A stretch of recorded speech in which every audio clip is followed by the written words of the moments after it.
or good afternoon. Hi. Hey, River, thank you for coming in. I appreciate it.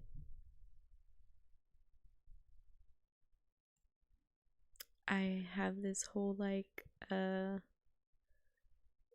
little Halloween thing set up and I'm super happy about it.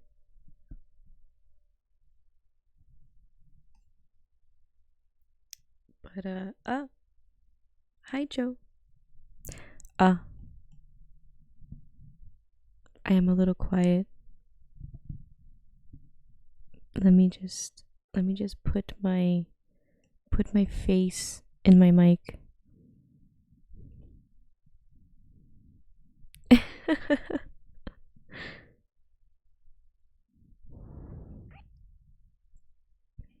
um Actually, that's a good point. Let me see if I can turn it up a little bit because I don't want to talk this loud. Hello. I can't tell if that's better.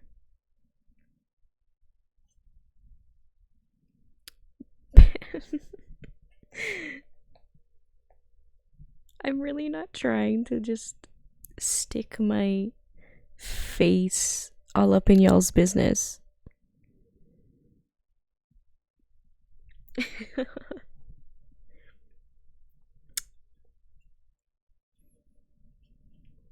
Yeah, I don't, you know what? Props to you, River. I don't even use my mic on Discord. I've given up. I said, nope, no way, no how, not today.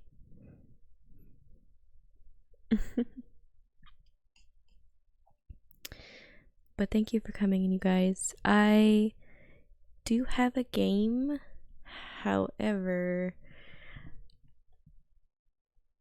it is kind of short, and I don't know.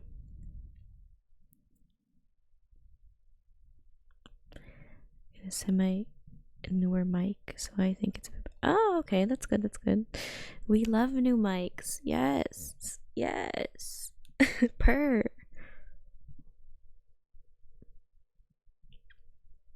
Oh yeah, Joe. I literally just started. Yeah.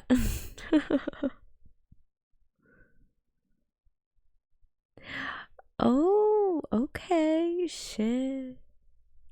Okay, now I have to. Yeah. Yeah. Let me. Okay, well, I have some cool things that I would love to show you guys. Yeah, it's super cute. I love the seasonal emote stuff.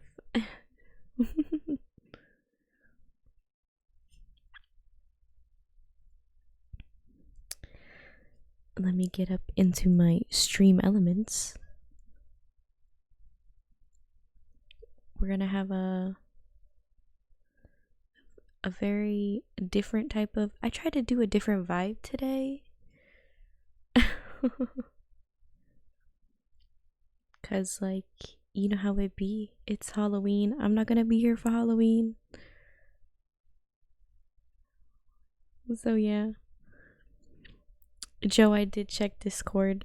I'm fixing things.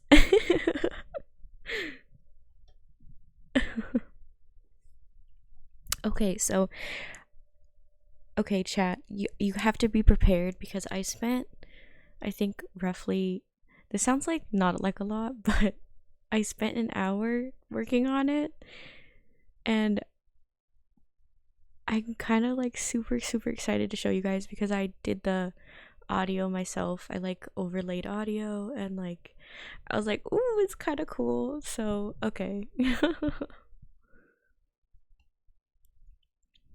Okay. Let me save this.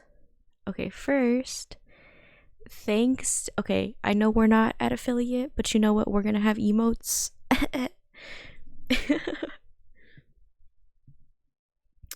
So, thanks to the lovely Joe, my lovely mod, always coming in clutch. this is my little follower event thing. The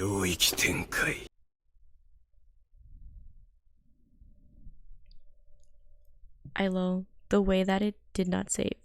The way that it didn't save. Suck.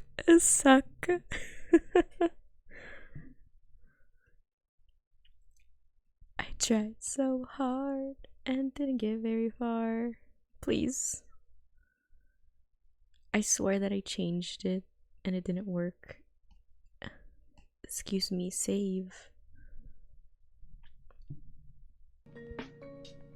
But that little GIF one is also by Joe. So, bless. Yeah. There you go. Please. The way music was coming through and I didn't mean for it to come through. You know my streams, y'all. You know my streams. We're all scuff here.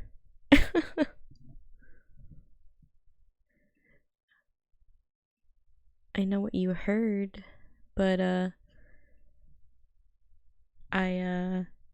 I wanted to switch the thing. Okay, are you ready? Okay, now are you prepped? Are you prepared? Because I'm excited.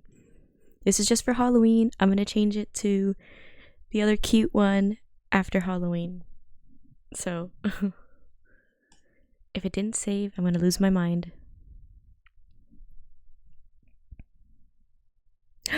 Oh, River, you're so kind. Thank you.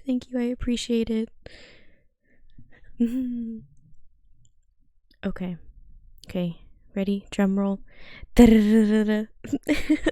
Yes, thank you, Joe. Thank you for shouting out, River. I appreciate it. Okay. Okay. And there it is. There it is, baby. There it is. My little emote. Yes, obviously the PNG I'm using right now does not reflect my character to the fullest extent. So y'all gonna get that for now, a little preview until I can afford to buy art. Proper art for my PNG. And also, yes, River, you do deserve all the hearts in chat for River. Yes. Oh, okay. Another thing I am super excited to show. It's literally only for today, and I doubt that we'll ever get a raid tonight because I'm gonna be done early. That's like my plan, at least, because the game is kind of short. But I fixed my raid message. The art is done by Joe. It's a little gift thing that she made for me a while back. The unfollow says follow didn't work. Oh, for you. Yeah, unfortunately it didn't. But I did make the audio for this raid thing, so I'm super happy. If you can recognize it, I love you. That's it. If you recognize where it came from, I love you. It's okay. I love you, Joe. Thank you. Best mod. Okay, you guys ready? Da-da-da-da-da. Ping pong. Hey, get it, hey. Yes, it's sick, right? Yes, I literally made it literally a couple hours ago. Yes, it's sick. I don't know if y'all know where the little ping pong comes from, but it's my man, my one and only. It's Denji from Chainsaw Man. I will never get over him. We love it. Yeah, it's super cool, and I'm super happy that I got to do that. Yes, you do need to watch. Okay. In the spirit of Halloween, though, I decided that we were gonna watch some like serial killer reviews. Not reviews. That's such an awful word. Serial killer videos. Yes. We're gonna review serial killers. Yes, 10 out of 10. The way they killed that person, nah, 5 out of 10. No, I'm just kidding. Yes, yes, yes. I love the hype. So, okay. I want to give some options. So, let's do. Okay. So, we have. Also, these videos are kind of long, so I'm going to cut it short at a certain point or skip around because the explanations are like super long. But, so we have the case of Mary Bell, the 11-year-old serial killer. We have the killer clown, John Wayne Gracie. And then we have the woman who held a goodbye party for her boyfriend before killing him. So I'm all about the yandere vibes, but those are your options, people. What would you like? Let me know. The last one. Yandere. Let's go. Let's go. Okay. The people have spoken and I have listened.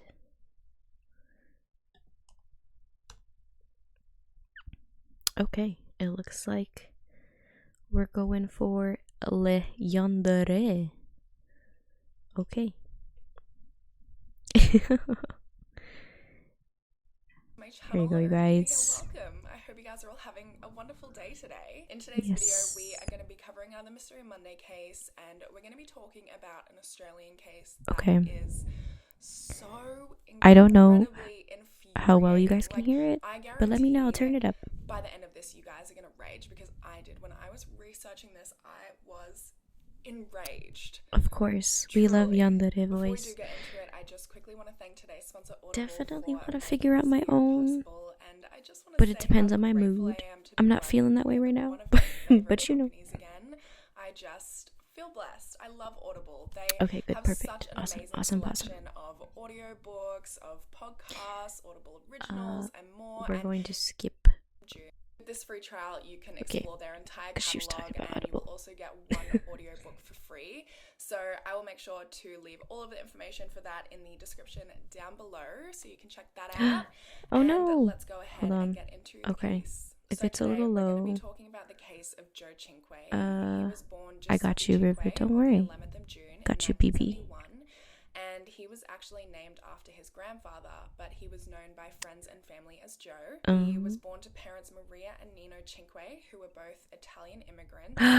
Joe! When I was watching their interview, your name. Researching this case, you can just tell how obviously heartbroken and devastated they are by what happened and the consequences. I gotta pause. Un momento. We'll be back in a second. Let me just fix the video for River.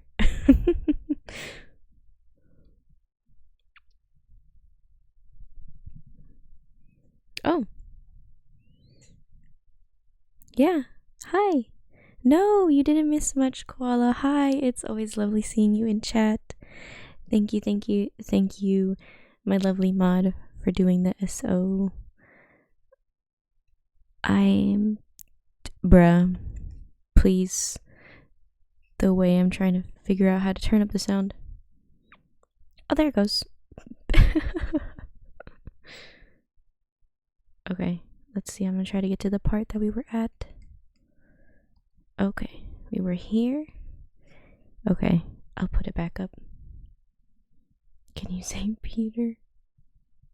The way I don't understand, River, please. Oh, yeah.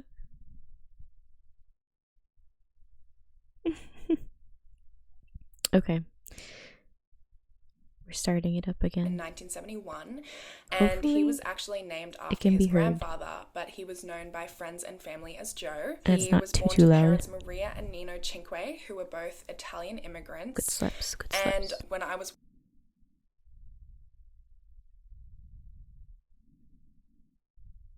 yeah, where did it go? There it is. Watching their interviews I hate while I was that it researching always this pauses case, you can itself. just tell Like, bruh, how I didn't tell you to do obviously that. heartbroken and devastated they are by what happened and the consequences of what happened. And Joe was just their everything. They were a really close family. 4 years after Joe was born, they also had a son named Anthony, and the four of them were just close. They were so I can't get tight-knit. over it. This person's name is Jojo. In Newcastle, which is about 170 kilometers or 105 miles from Sydney. And, you know, every night they would sit at the dinner table and they would have dinner together and they would tell each other about their days. There were photos and trophies of the boys and the family all around the house because they were so proud of their children. They were just, they were just a really close family. I know I've said that like 3 times now, but I don't know how else to say it. And, you know, Joe loved sport. He was naturally very athletic, and during school he played pretty much every sport he could. He played cricket, I got the Family Guy reference. He was well liked at school by classmates and also by teachers. He was just, you know, a really social, vivacious, extroverted guy. He could hold a conversation with pretty much anyone. He never had a bad word to say about anyone. Like, he just seemed like a really good person. And he was also really intelligent. He got good grades in school. And after high school, he went to university and he got a degree in civil engineering.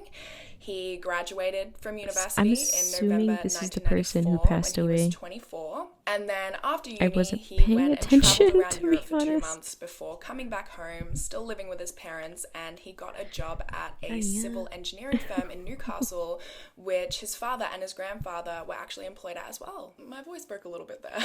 As well. So in early 1995, Joe went out clubbing one night with some friends, which is where he met 22-year-old Anu Singh, and they hit it off pretty much right away. You know, Anu was this gorgeous, intelligent girl. We love beans. She was born on the 3rd of September in 1972 in India to parents Pradyum and Surinder Singh, who were both doctors. And they immigrated from India to Sydney in 1973 when Anu was just a baby, and they settled in Strathfield, where they had another child. Anu attended a Catholic high school there, and growing up she was described as a happy-go-lucky kid, but she did have some attachment and behavioural issues. And she was also super intelligent growing up, and she was the dux of her year 10 class. She graduated high school in 1990 and then moved to Canberra the following year to study economics and law at the Australian National University, where she met a guy named Simon, and they started dating in 1993. And during this relationship, Anu actually fell pregnant and terminated the pregnancy, which had been a pretty traumatic experience for her. I was so confused. I was like, why is that playing in the serial killer video? In Canberra. She missed Sydney. She missed her family.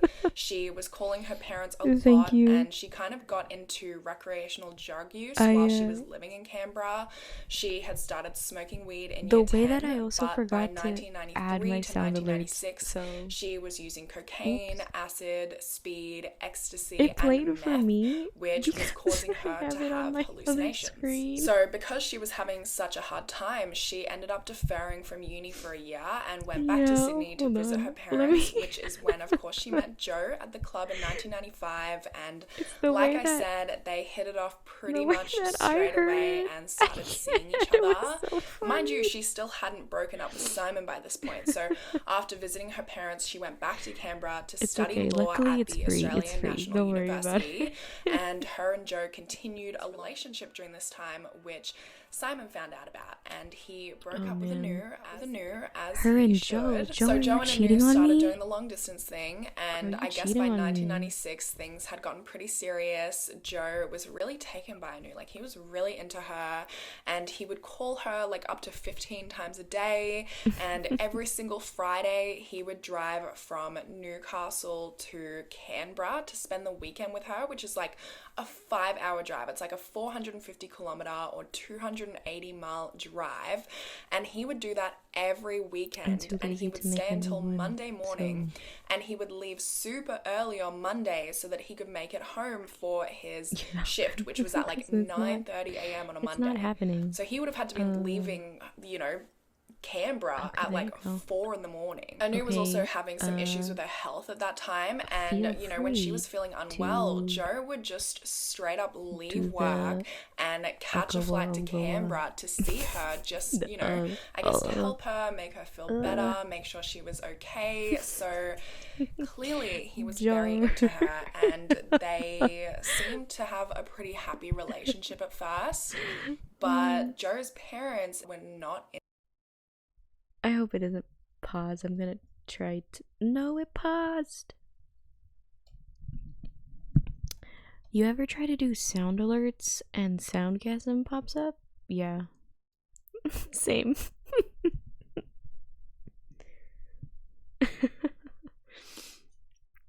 Let me.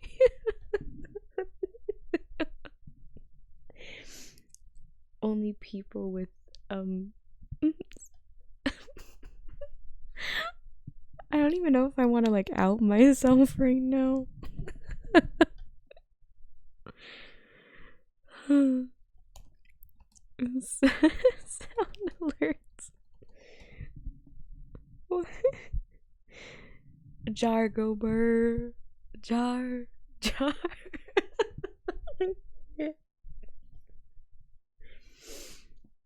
Oh wow, this is a stream. Wow.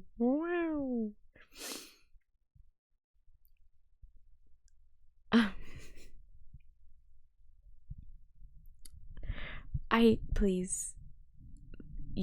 I didn't even put it up yet, Fred. Room.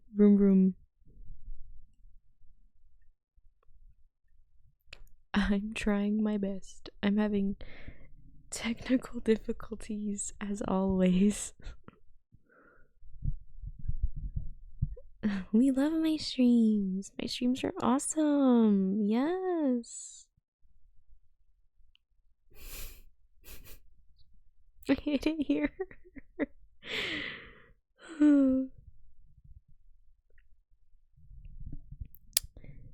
Thank you. Ah, okay, River. Okay, mommy. Thank you. Okay.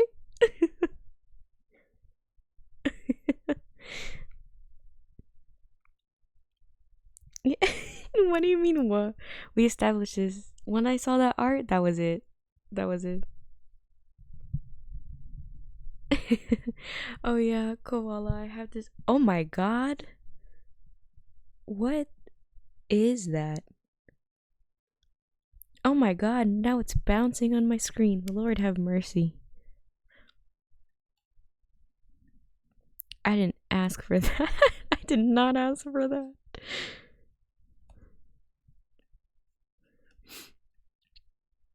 It's okay. I'll just it's cute.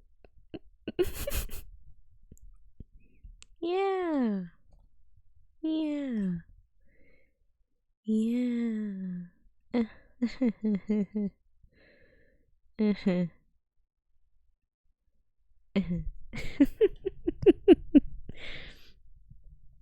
But I can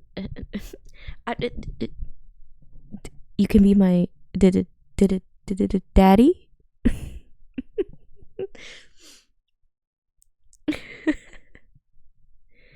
I can show the file. True. Okay. I believe that I fixed it.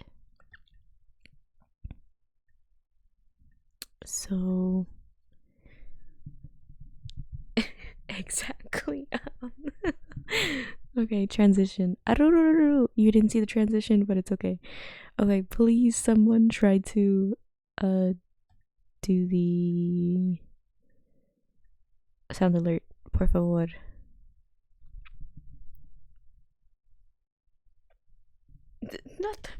Not the mistress emote.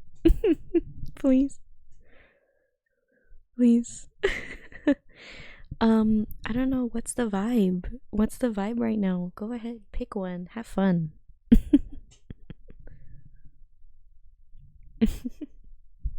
I trust your judgment. Better than mine.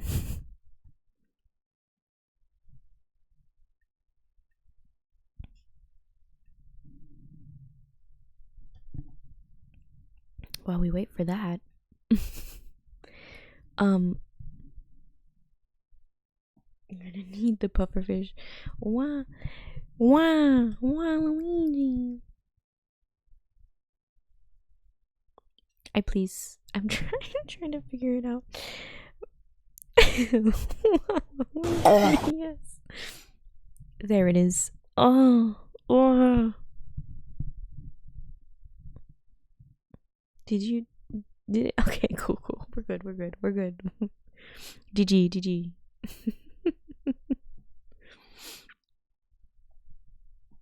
There it is. We love a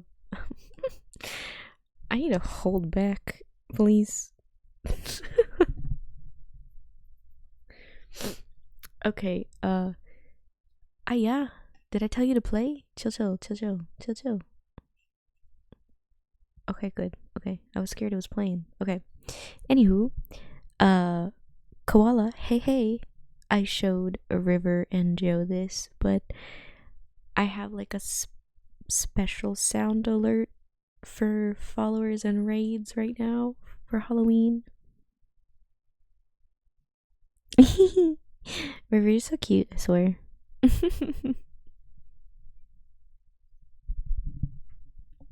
Okay. And I'm gonna show it. Yes. So Joe did the art for this. Well, she did it for both of them, but it's very cool. I like it a lot. Anyways. River, please. You're gonna make me blush. Not on my stream. No, JK. On my stream only. No.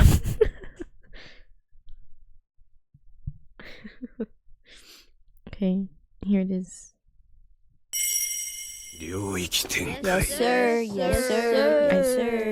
Yes, sir.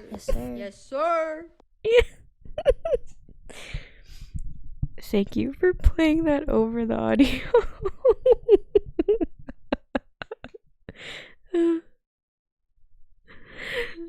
I'm dead. It's okay. It was the art was still good. Yes, sir. Yes, sir.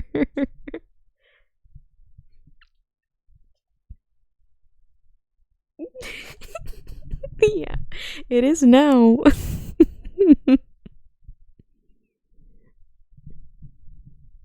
Please. Okay, I'll do it again. Yes, as Mistress seems very pleased.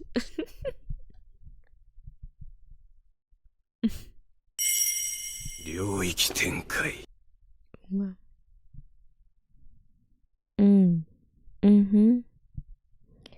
That's that's my baby Sakuna. I hope you all recognize. Oh my god, big feet, big socks. Hi, how are you? I love seeing you here. Thank you, Koala.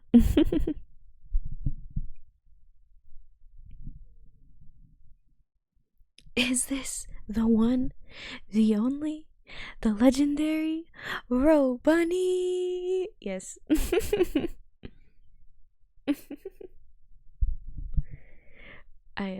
We're watching a video about serial killer, but then scuff things happened, and then yeah. As you know, my streams never go the way I want them to. Anywho, but you're in time to see the new messages and the new what's it called, follower alerts and stuff. Joe, please chill. Nah, you make my streams better. Yes. Okay, and then Oh, no you. No you, no you. Reverse Uno card.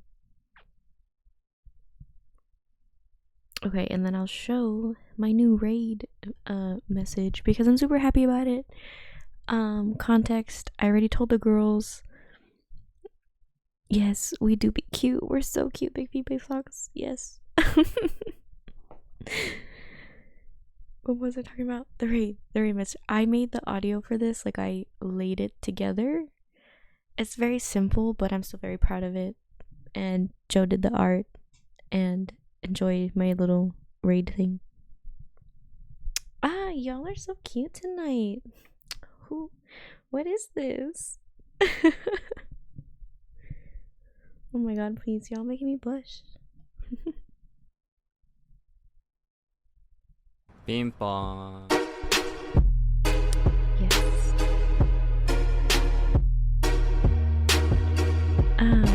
Get it. Yes.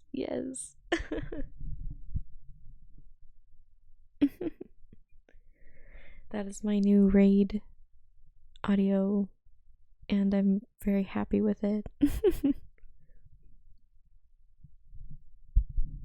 Yes, it's sick. I love it. Love the vibes.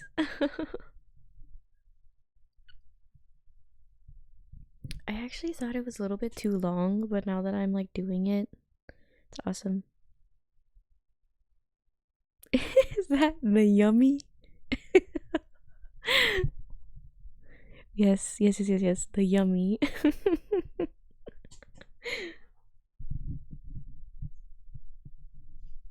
I'm dead. Y'all are so funny, please. Okay. Context. Big Feet Socks. We're watching the woman who killed her boyfriend because Halloween. That's why. I've been a yummy sub for years.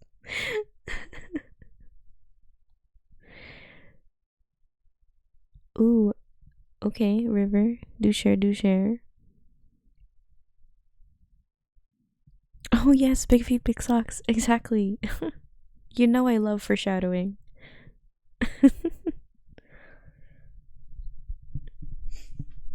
I just need a boyfriend first, and then we'll figure that out after.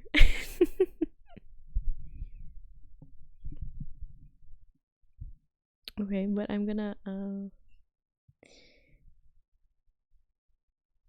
sound redeems. Ayo? What do you mean Ayo? Big Feet, Big Socks. I'm gonna stay silent. Okay, I'm gonna play the video now.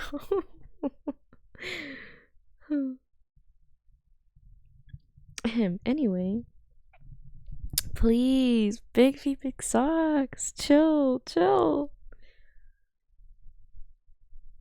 I'm like cheesing over here. First is River, and then Koala and Joe, and now Big Feet, Big Socks. Come on. Ooh, okay, Koala. I hope you have a lovely rest of your night. Good night. I give you good night kisses. Mwah.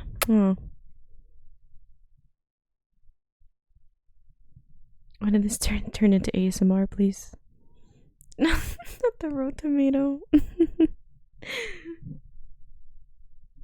I can't. Ooh, oh my god. I would love that. I think it does. Okay,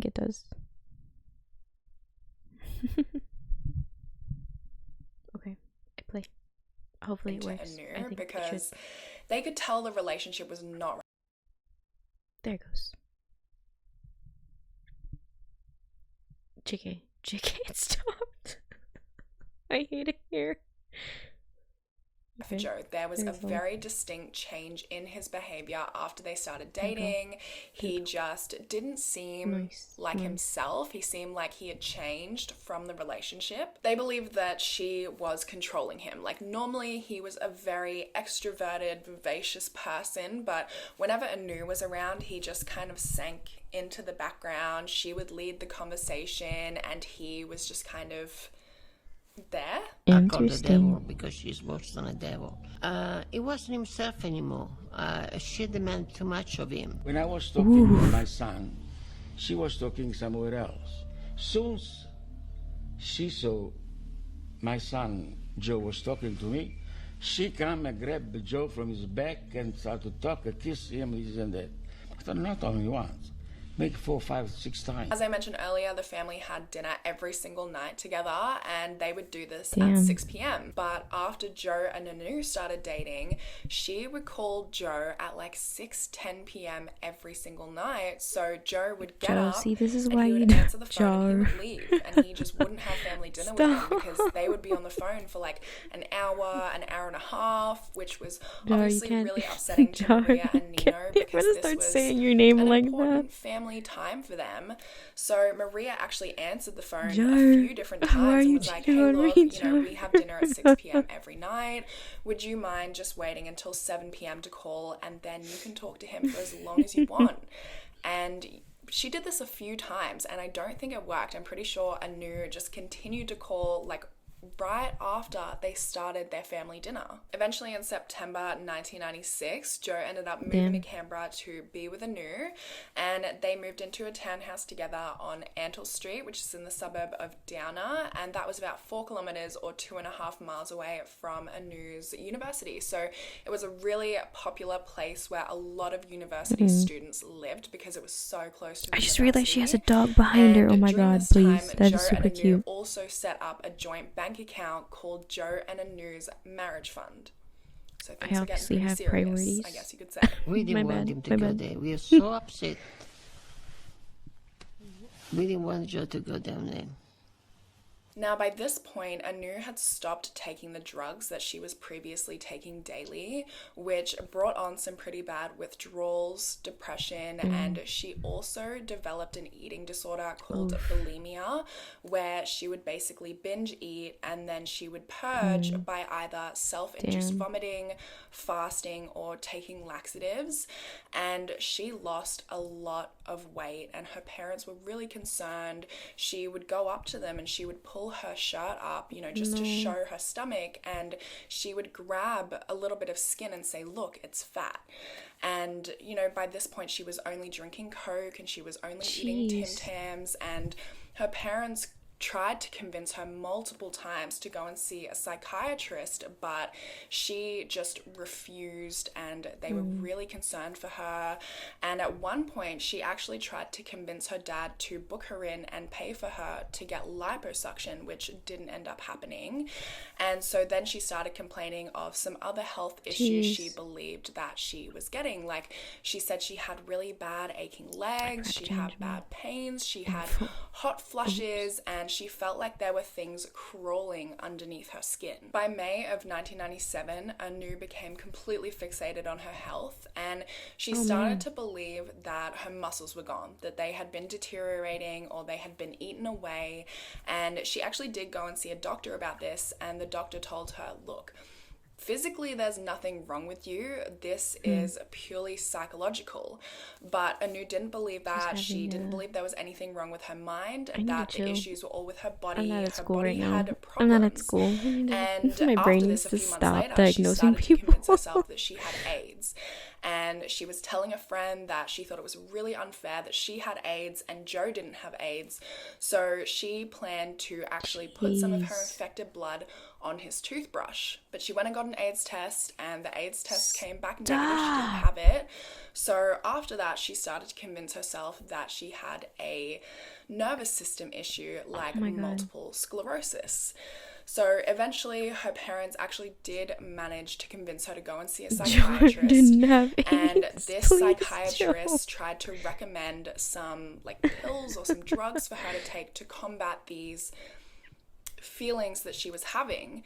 but she absolutely refused Yes, to we do take have these commands. pills, We and do. she refused to go to That any I more need to appointments. During this time, fix. Anu's parents were obviously extremely concerned for her, 49%. and they tried to help her. They tried That's to not convince enough. her to That's get help, not enough. and obviously she refused. So they called the mental health crisis team multiple times, but they were told that because she It's wasn't considered a 100%, danger baby. to Yes, it herself is. or to others, that she couldn't actually be admitted without her permission. Joe was also by her side throughout all of this. He was trying to help I had her. to He was just hydrate trying myself. to be there for her and support her while she was dealing with all of these health My issues. throat. But then she started to say that her undiagnosed conditions were a result wonder of if I put the ipecac mic close syrup, enough, you which could she had taken hear me, large like, doses swallow. of, because this syrup basically helps to induce vomiting. And she blamed try? Joe for this because, he had bad. mentioned JK, this syrup JK. in like an offhand comment. He didn't tell her to take it or anything. But at one point, I think they were talking about models and how models were so skinny. And he was like, I think it's because they take ipecac syrup because it helps them to vomit. And so Anu heard that. She went and checked it out. She started taking it. And so she resented Joe for inadvertently introducing her to this syrup. For a For me, second. this is completely and utterly incongruent with Joe. No, Number it's mine. one, because he never mine, took no worry. drugs, and number two, I'm sure he didn't even know what it was. And similarly, she blamed Joe for a lot of her health issues, even though he had done nothing to her. He had been nothing but supportive 33 and minutes. been there for her while she was trying to navigate these health issues. She just believed that Joe was the reason for a lot of her problems. And she went to people at her school and, friends, acquaintances. Let me swallow and my told water them again, that she wanted 'cause to you go on didn't a get that, rampage and you she didn't get wanted that to kill Joe and experience. she wanted to kill herself. And she also told people that she did law. She had studied psychiatric texts, so she knew how to convince people that she was I don't know if you insane. could hear that. She also had this other friend named Mud Harvey Rao, and she was also a very intelligent law student at ANU with Anu, and she was described as a bit of a doormat to Anu. Like, I guess she really just would do whatever Anu suggested. And together they actually went to the library and researched Why you always suicide come and at like assisted the suicide most like methods. And I think the thing is that the at most this time, like when I'm Mojave being so knew dumb, I that they were can't. researching these assisted suicide and suicide methods because Anu had told her as well that she planned to kill Joe and kill herself. So they were like researching how to do that together. Instead of Mojave being like, hey, I forget how to act maybe don't do because that. Joe is Maybe here don't kill and an I'm so innocent guy. comfortable By around August her. of 1997, It's Anu a sixth started to sell her clothes for really cheap, like $1 to $2, and she was giving away her CDs for free, which she claimed was just because she didn't go out anymore, so she didn't wear the clothes, and she didn't listen to any of the music on those CDs anymore. But her I'm parents so used to were Joe keeping really me in concerned by check. this behavior, and they actually called the dean at ANU and said, hey, has she been going to classes at all? And he said, I can't tell you that information because she's an adult. So then her parents tried to submit an application to the mental health crisis team to actually have Anu admitted without her permission. But unfortunately, these applications have quite a lengthy process, so there was really nothing they could do. A mental but health during crisis, this time, and Anu they're spoke to going multiple to friends and process her. acquaintances too, just like from her uni courses. So these were like intelligent law Oh, no. students, and none of these law students thought to say, hey, maybe you shouldn't do that. Nobody thought to talk her out of it. In fact, they actually said, I know how you feel, and if you want to do that, you should do it. I think, they knew she was sick, or that she thought she was sick, so that helped them justify it. And to get even crazier, she told these people as well that she was planning to either sedate Joe so he couldn't stop her, or she was going to murder Joe and then herself. And nobody tried to talk her out of it. Nobody tried to call the police. Nobody tried to tell her family. Nobody tried to warn Joe. Maybe I like, should just have that is an the ASMR craziest reading part about this to me. of kisses. She's out there telling people like, hey, I might kill my boyfriend and then kill myself. And no one's like, hey, don't do that. Or call the police or anything like that. And they're law Hey, students. don't like, do how are that. you going to go and Maybe you enforce the shouldn't law, be try and enforce homicidal. the law when What an you're not interesting even going to prospect. contact the police or contact anybody when somebody tells you that they might kill their boyfriend? So toward the end of that month, Anu and her friend Madhavi went and spoke to their other classmate named Mr. T. Oh yeah, it's just a And joke. Anu It's had just a actually joke. first I was spoken just to him kidding. in I one of wasn't her actually gonna classes, I do it. believe, and kind of said to him, hey, do you have, or is there any possibility that you would be able to get me a gun? And he apparently thought that this conversation was a joke, despite the fact that a couple days later she contacted him again and was like, hey, what about that gun? Can you get me that gun? I have these illnesses due to ipecac syrup that I'm dealing with, and I want to end my own life. And there are some conflicting reports about what Mr. I'm T pretty did, sure whether that Joe Anu is kind of clipping changed her tune when and I asked for some swallowed my water. heroin, or whether Mr. T said, hey, actually overdosing on heroin would be a better alternative to shooting yourself. I mean, I'm genuinely hoping that the latter is not true, that someone didn't approach him wanting to end their own life, and instead of trying to talk her out of it, he said, actually, you shouldn't end your own life one way, you should end it this other way, because that's kind of easier. But the way that this case went The down, Slenderman I just case. don't know. Okay, I'm gonna You'll have see to. what I mean later on, like when we get further into it. Knew Either way, about Anu it, and Madhavi ended up going to Mr. T's house a couple of days later to talk about like the logistics of a heroin overdose, and he told them that it would be pretty instantaneous. Once you injected the lethal amount of heroin, you would stop breathing, you would die within a couple of minutes, and oh my god, I'm gonna watch that later and and he just told have them that many it would take regrets. $50 to $100 of heroin to overdose if you weren't a regular user.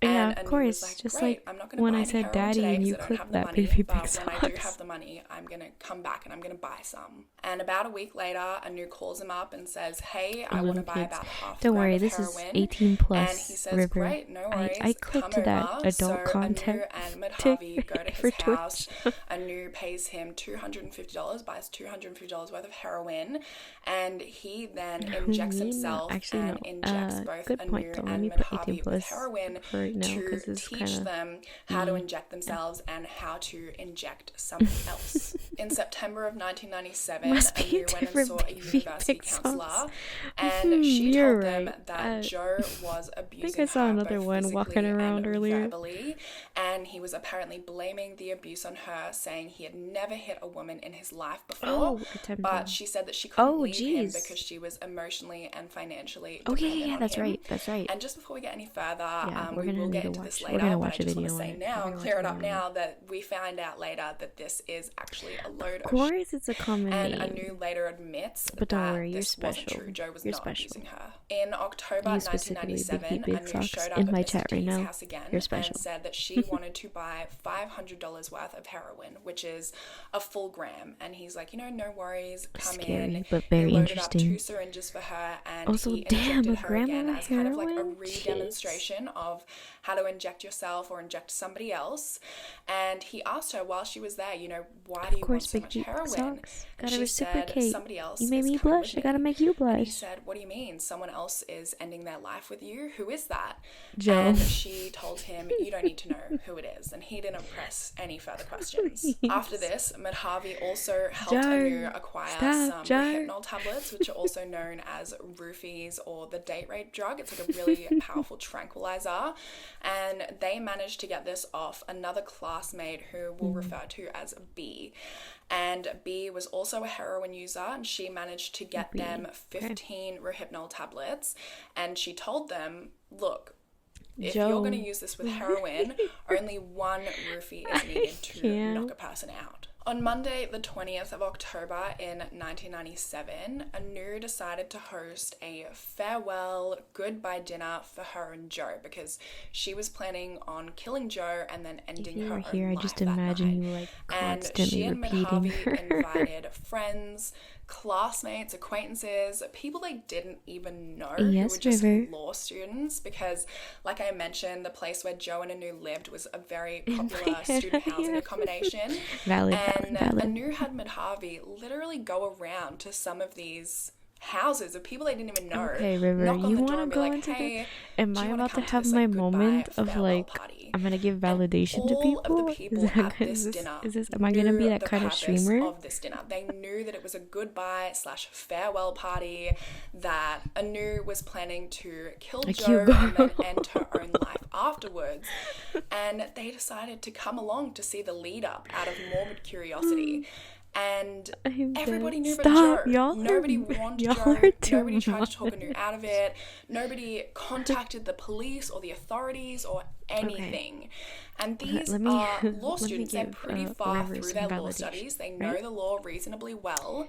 River, They're studying to become lawyers, to uphold the you are law. amazing. And You are they wonderful. came to see Your a art potential is murder super pretty, suicide and didn't super say sexy. anything. We It's love a mommy. insane to me. I love your Harvey even character. showed I love friends your the vibe. needle mark on I her love arm and speaking with said, you. you know, Anu And thank you for injected me being with here. heroin to practice That is my injecting it validation for into today. Joe so that she can kill him later that night. And no one did anything. It blows my mind. So the dinner party goes ahead without a hitch. Anu is really happy all If you night. wanna She's say really something, loving just say towards something. Joe. And apparently the people at the party thought What that do you this mean, meant wait, that she wasn't wait, serious about killing Joe and then ending her own life, that it was all some kind of joke.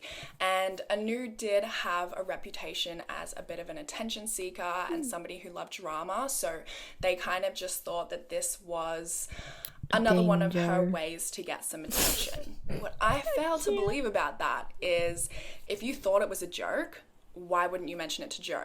Or why wouldn't you mention it at the dinner table? Like, why would you purposely yeah. hide it from Joe I'm quite the good if girl. you thought it wasn't real? I don't know. I think that alone just makes me fail to believe that none of these people thought it was actually going to happen. Only So for you eventually guys, everybody leaves, and as they're leaving, Madhavi is telling them, you know, it's still going ahead. It's happening tonight. Once all of you guys are gone, she's going to go ahead with the plan. And everyone's gone, and once they all leave, You're so Anu cute. crushes up a few, like 3 or 4 Rohypnol pills, and Spinning puts them in Joe's coffee, which knocks him out. Makes me think And she socks, then I goes and swear. gets You the only heroin pop up when I syringe, say which sassy has stuff. already like been pre-filled for her with heroin, but because it was so concentrated, it had actually congealed, so she wasn't able to inject him with the heroin. So he woke up the next morning super groggy. He just thought it was like a bad hangover. Yes, ma'am. What Not are you knowing it was alluding actually to? because his girlfriend had drugged him the night before and tried to kill him. So he kind of just went about his day, went to work like nothing happened. this So girl's after that first crazy. attempt But at also work same. and Anu wasn't able to kill Joe, she set up a second farewell party for Joe and herself on Friday the 24th of October. And again, she yes. invited friends, acquaintances, A people they didn't really know. There was about sheesh. 10-ish guests there, and she told them herself, she was like, you know, the plan is definitely going ahead tonight, it's definitely happening. And nobody said anything, nobody called the police, nothing. So she told people she was gonna kill him. Joe didn't even know about this dinner party. He just got home and there was all these people in his house, and you know, he was a good guy. That's So scary. he was very graceful about it. He welcomed them all. He had conversations What do with you them mean? I'm about, always a you know, good how bunny. excited he was because he just bought a new car, and he had a vacation in Queensland coming up pretty soon. And these people had these conversations with wiggle my him and tail, didn't think to make my say, ears go hey, up you know and what this dinner down. party's for, right? Like, you know why we're here. They're just listening to him talking about, you know, his exciting upcoming plans. And they didn't say Hey, anything. we love brat moments. I know we I all keep have talking those about that, moments. but I it's have just mine. so unbelievable to me that none of these people thought to help Careful, this this is guy still or Twitch. to warn him. It's still Twitch, Even if they but didn't think I feel like Anu I've was seen serious, worse. surely Big they would big just tell him, socks. like, hey, your girlfriend's a bit of a psycho, and she keeps telling us all she's going to kill you. Just thought you should know. Fun. Yes. Even we if love she's not fun going to on do it, this the fact channel. that she's talking about it, you should probably know that. Again, the dinner party went off without a hitch. Anu was really happy all night. She was really loving towards Joe, and people stayed until the It's early hours Joe of the morning. jumping Harvey big was the socks. last person to leave. She left at 6 a.m. and she went back to her place. She told like her friends or her roommates or whoever and said Anu crushed a bunch of Rohypnol pills into Oh, Joe's now that you're coffee, showing his knocked him emotes. out, and then she tried to inject him with Demon heroin, Chuck but could stop he didn't by. die. It's amazing. It must not be his time to go. When her roommate or friend asked her, like, why is Anu trying to kill Joe? She said, well, you know, Anu just kind of blames him for everything, for all of her medical issues and that sort of thing. So she just wants to take Joe with her when she ends her own life. So surely this friend knew that this was serious and again didn't try and notify anybody. Between 6 a.m. and 9:30 a.m., one of the dinner party guests, a girl named Tanya, said that she was going to tell Joe that Anu had given him and drugged him with 3 Rohypnol tablets the night before. So Anu and Madhavi went and showed up to another one of the dinner party guest houses, a guy named Leonard, and they told him, look, Anu did give him 3 Rohypnol tablets the night before, but only to put him to sleep so that he wouldn't have to see Anu end her life and he wouldn't try and convince her not to do it. So then the 3 of them ended up convincing Tanya not to tell Joe. They said, you know, Anu said, you're going to ruin my relationship, you're going to ruin my life, just let me tell him, let me be the one to tell him that I did that. And together they convinced her not to say anything to him. Later that same night at around 10:30 p.m, Anu actually called Leonard, and part of this call was accidentally recorded on his answering machine, and she was basically talking to him about how she was worried about the lasting effects of Rohypnol because she had given them to Joe obviously the night before and he slept for 15 hours. He woke up just a little bit before she called Leonard and he was still clearly affected by them. Not gonna lie, that sounds really nice, groggy, but that's really bad. A little bit. And at one point you can actually hear Joe get on the phone and he says, she's worried for nothing, I'm fine, my mind's fine, my body's just a little tired, but it's all good. Damn. And they hung up the call and that was that. After that phone call, Anu ended up calling Madhavi This guy and was saying, drugged hey, can you come over and bring said, some food and stuff? it's fine. And she did do that. I love but my they girlfriend. ended up getting into a fight because Anu started accusing Madhavi of being the one to drug Joe. And Madhavi was super pissed off. She ended up leaving. And after she left, Anu ended up crushing a few Rohypnol pills into Joe's coffee again. And when he passed out, she injected him with heroin. Joe. The next morning on Sunday the 26th of October at around 8 a.m, Anu ended up driving to Madhavi's house, waking her up and bringing her back to her and Joe's house, which is where Madhavi saw Joe on the bed. He was asleep, he was looking kind of blue, but he was still breathing at this point. So Anu then drove them to an ATM where Madhavi got $250 of cash out and she gave this to Anu, and then they ended up getting into another sort of fight and Madhavi ended up walking home by herself while Anu went and drove to Mr. T's house, which, if you remember, is the guy who sold Anu the heroin and taught Anu and Madhavi how to inject heroin.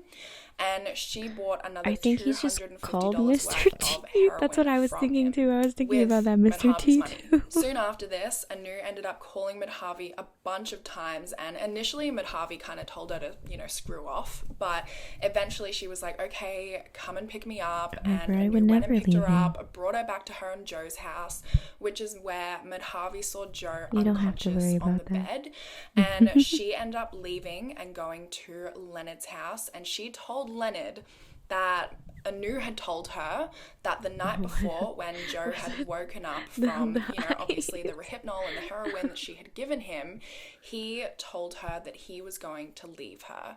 And so Anu roofied him again and injected him with heroin to try and kill him again. Cute. At around 12 p.m, Anu called the friend who had sold her the Rohypnol, who we called B, and she told B that she had given Joe Rohypnol, she had injected him with heroin, and that he was unconscious, his lips were slightly blue, and he was only taking about 1 breath every 10 seconds, and she basically begged B to come and help her revive him, and B said, I'm not letting you drag me me into this, you need to hang up the phone to me immediately and contact the paramedics. And Anu said, well, I don't want to contact the paramedics. I don't want him to get mad at me, and it's too late now. He's already gone. And B basically called her my a boyfriend's selfish dying, bitch and but said, I don't want him to get mad if at me you because I'm call trying the to kill paramedics, him. you're going to have an What? angry boyfriend on your hands. What? But if you don't call the paramedics, you're going to have a murder charge on your hands. So The eventually, logic, about please, 10 out minutes the window. later, Anu does end up calling 000, and this call sucked. It was super frustrating to like listen to, read the transcripts of. She starts off by really calmly saying, I would like to get an ambulance for a potential overdose on heroin. And then throughout the call, she goes from being very, very calm to being very, very hysterical. It's very up and down. Yeah, can I get an ambulance, please?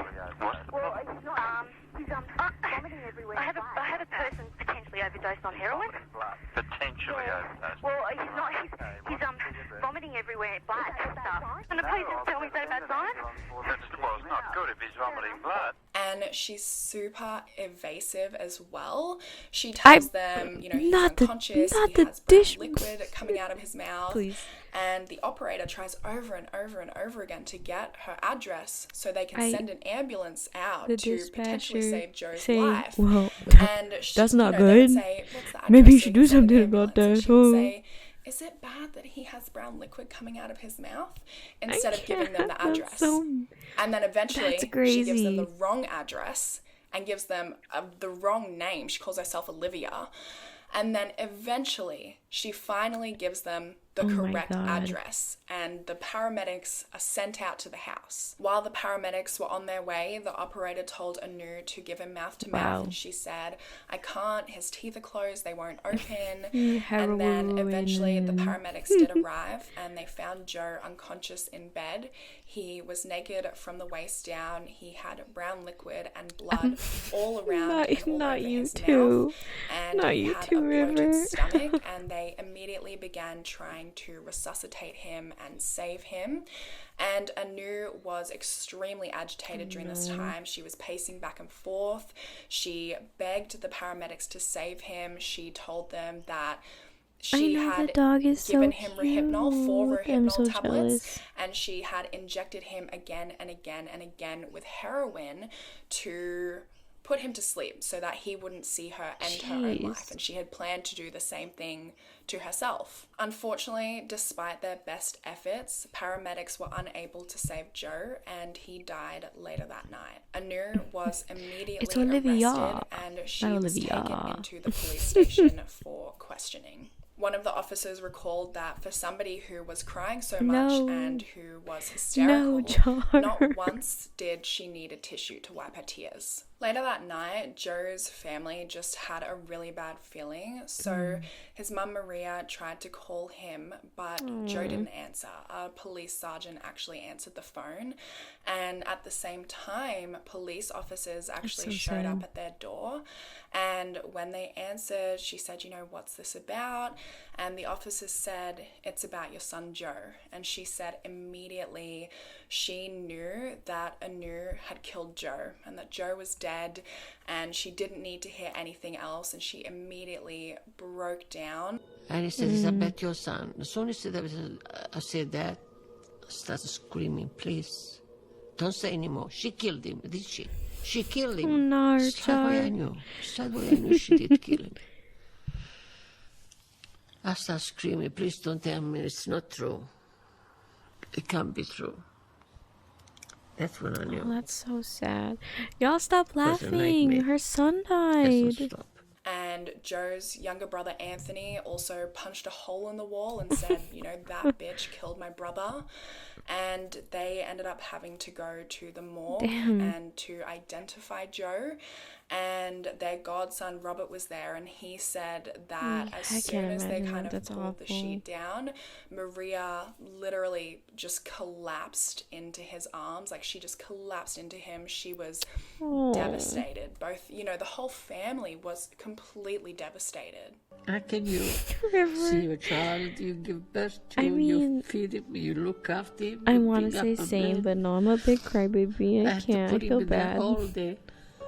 And she's still alive. It's just so incredibly awful. An autopsy and toxicology report was conducted, and they did confirm that Joe died of True crime is my favorite. asphyxiation. I love true crime, but then when I see parents like cry over their dead child, it hits me. Heroin in his system that they weren't able to determine if she had injected him in one huge dose or multiple smaller doses, but they did conclude that he was likely injected with one dose at 3 a.m. on Sunday the 26th of October, and again about 8 hours later. During their investigations, police found Joe's daily planner and found that he had written "Get ready to move" on Monday the 27th of October, which is the day after he died. Would recommend watching and he more. had also drawn I a am little gonna watch arrow more. to 6 p.m. that day saying "urgent." And they also I'm actually didn't gonna pull find up any of his a luggage Slender at the Man house, one because so they believe you did that make me he super was interested, going and to it leave is anew that day. the He had Halloween just vibe. bought himself a new car. He had a real spark in his eye. I also got a sense that maybe there was a new chapter opening up for him, that it's time for me to go.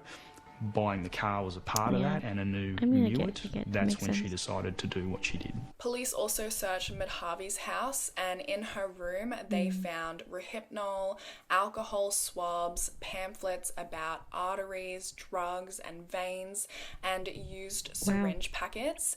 And they also found like Anu's torn up diary, which proved that she had been depressed for some time, and she had also been planning Joe's death for some time. Police then arrested Madhavi and took her to the police station for questioning, and she was charged with murder, attempted murder, unlawful and felonious slaying, and administering of a stupefying drug. And then 3 days later, her parents paid her $100,000 bail, and she was released on the condition that she had to remain it as a under her parents' glorified supervision at their candy home in Sydney. eating, Initially, Anu and slut Madhavi were dressing going to be tried party together, for a and their day. joint trial began on the 6th of October in 1998. At least to but adults. after 4 weeks, the Here. trial was abandoned I had to as let the me judge clarify that. believed For the children, evidence it's accumulated they against can dress Anu up in would costumes cause stuff. unfair and an unjust trial against Madhavi, and so he ordered for them to have separate trials. Yes, and the they thing with both the big man exercised and their right to have Japanese. judge-only Yeah. trials. Anu's solo judge-only trial began on the 22nd of March in The his- 1999, I mean, and I she feel pled like I not learned about the guilty history by of reason Halloween, of diminished but I never cared to responsibility. really remember it. And the defense argued that yes, Anu knew she had broken the law, but that she shouldn't be Okay, held River. criminally Easy. liable About to due give to us her a history mental health lesson. at the time. They claimed that she had untreated borderline personality disorder The and Christmas- major depressive Christmas. disorder, and that she was lost in a delusional world where she truly believed that she was going to die from a degenerative disease. The prosecution argued that her acts were premeditated, deliberate, Christmas was cold-blooded, great. and that she had been planning Joe's death in detail for months. They argued that if she was as depressed as the defense claim, that she would have gone through with the plan to end her own life as well. They presented her diary as evidence, which they had pieced together after finding it torn apart in Madhavi's room. And they said that this diary proved that she was rational, that she didn't exhibit any signs of mental illness, that she was capable of developing and maintaining normal relationships, and that she had been planning Joe's death for some time now, for months. They also argued that she watched him die. This wasn't a crime of passion. She watched him die over multiple days, injecting him with heroin multiple times. And when she finally called the ambulance and emergency services, she was very evasive, and it took her quite a while to even give them the correct address, which basically prevented them from being able to get there and give Joe life-saving medical help. He took That's a 2.5 good days to die. He was tortured. While in custody, Anu wrote a few letters, and in the first one, she wrote that she was going to write down how all of this happened so she could get it clear in her mind as well. And she then went on to describe step by step how she murdered Joe, starting with when her and Madhavi went to the library to research suicide and assisted suicide methods. Yeah. She wrote that she initially planned to only end I know her about own the life, Coca-Cola but thing. after I reading always thought that was stories interesting about how loved ones commercialized who it became moved on with their lives lives and remarried after the suicide of a loved one that But she anything decided to it make was a only dollar, fair dollar, that bill, Joe yo. came with her so that he couldn't move on and he could never remarry and have a normal life. This is another letter that she wrote her mum. She said, "The most wonderful man in the world loved me so much and would have made a perfect husband and father. Ruined. Perfect life. Ruined. Now everyone is better off than me when I had it all. No, don't I bet everyone is apologize. I laughing at me appreciate now it. because of my own utter I'm stupidity and just selfishness. not as big You must start brained, so preparing I'm for my learning death new now. things. My life is over. I made the wrong choice when so many others were I love available it. at the time. Worked with the druggies rather than Joe. Should have protected him and worked with him. Now so many lives are ruined. I wish these druggies were dead and not Joe. Not Joe. Mum, please, not Joe." The prosecution argued that these Jeez. letters prove that she knew her actions were deliberate, selfish, and wrong, and further proved that she was of rational mind. Yeah, The trial concluded on the definitely. 24th of June in 1999, and Judge Crispin declared Anu not guilty of murder, but guilty of manslaughter on the grounds of diminished responsibility. And this next part, Okay, I can good. guarantee, is going to really Okay. piss a lot of you guys off. Like, when I told you were going to rage, this is the time, because he sentenced her to 10 years in prison Yeah. with a That's minimum parole stupid. period of 4 years, backdated to the time of Joe's death, so she would be eligible for parole in just 2 years. I'll give you a minute to soak that in, because what the... How is that fair? I don't understand. And Joe's family, rightfully so, were pissed. And Marie started yelling at Anu. She called her a that's bitch, crazy. a demon, the devil. And she said, 4 Yeah. years. Is that Shoot, all my I son would is too. worth? 4 years. And she told the reporters outside the courtroom that she believed that Damn. Anu should have been sentenced to death by hanging. I mean, I just cannot believe that sentence, especially considering the fact Yeah. this was an intelligent girl. She was a law student. She was pretty far through her law studies, and she had been planning this for months and had told multiple people that she could easily get away with a crime because it would be easy to convince Yeah, people that she is insane. And I guess she was should've- right, because 2 years in prison. What Madhavi's the judge-only hell? trial began on the 10th of December in 1999, and she pled not guilty to the 4 charges against her. The defense argued that when she saw Joe in bed practically dying, he was unconscious, he died later that night, like he was dying when she saw him on the morning of Sunday, the 26th of October, and she told Anu, I don't want anything to do with this plan anymore. Apparently when she said that, That's her crazy. duty of care towards Joe ended. She wasn't responsible for anything after that. Judge Crispin said, and I quote, "Isn't it a rather chilling concept that one could take part in a plan to kill somebody, go out and buy the drugs for the job, and then say simply, I'm washing my love you, hands of it River. now. I've got no responsibility. Let him die." I completely agree with that statement. It is chilling, but not chilling enough for Judge Crispin to find her guilty. He found her not guilty, and she was free to go after assisting someone in killing somebody Jeez, else. man. Judge Crispin said that it was undeniable that she was aware Joe was in danger, but this didn't prove that she shared Anu's criminal intent or aided in his death. I'm sorry, how? She knew Anu was going to kill Joe. Oh She my didn't God. tell anyone. She didn't warn Joe. She didn't warn Joe's parents. She didn't tell Anu's parents. She didn't call the police. And she helped her learn Yeah, how to legit. inject somebody else with heroin. She also helped her get the Rohypnol pills and went with her to buy the heroin. And didn't she at one point actually pay $250 No for the excuses. heroin that ended up killing Joe? I'm sorry, but how did she not aid in causing his death? Exactly. So the These- only repercussions of Joe's death is Anu got 2 years in prison. Madhavi got off. Nobody who attended the dinner parties knowing Jeez. that Anu planned to kill Joe that night were reprimanded in any way. It's so unfathomable to me. Joe's parents, Maria and Nino, were so unhappy. They were devastated and they were pissed off, rightfully that's so. so sad. And, when Madhavi was found not guilty, they were yelling and they actually had to be escorted out of the courtroom.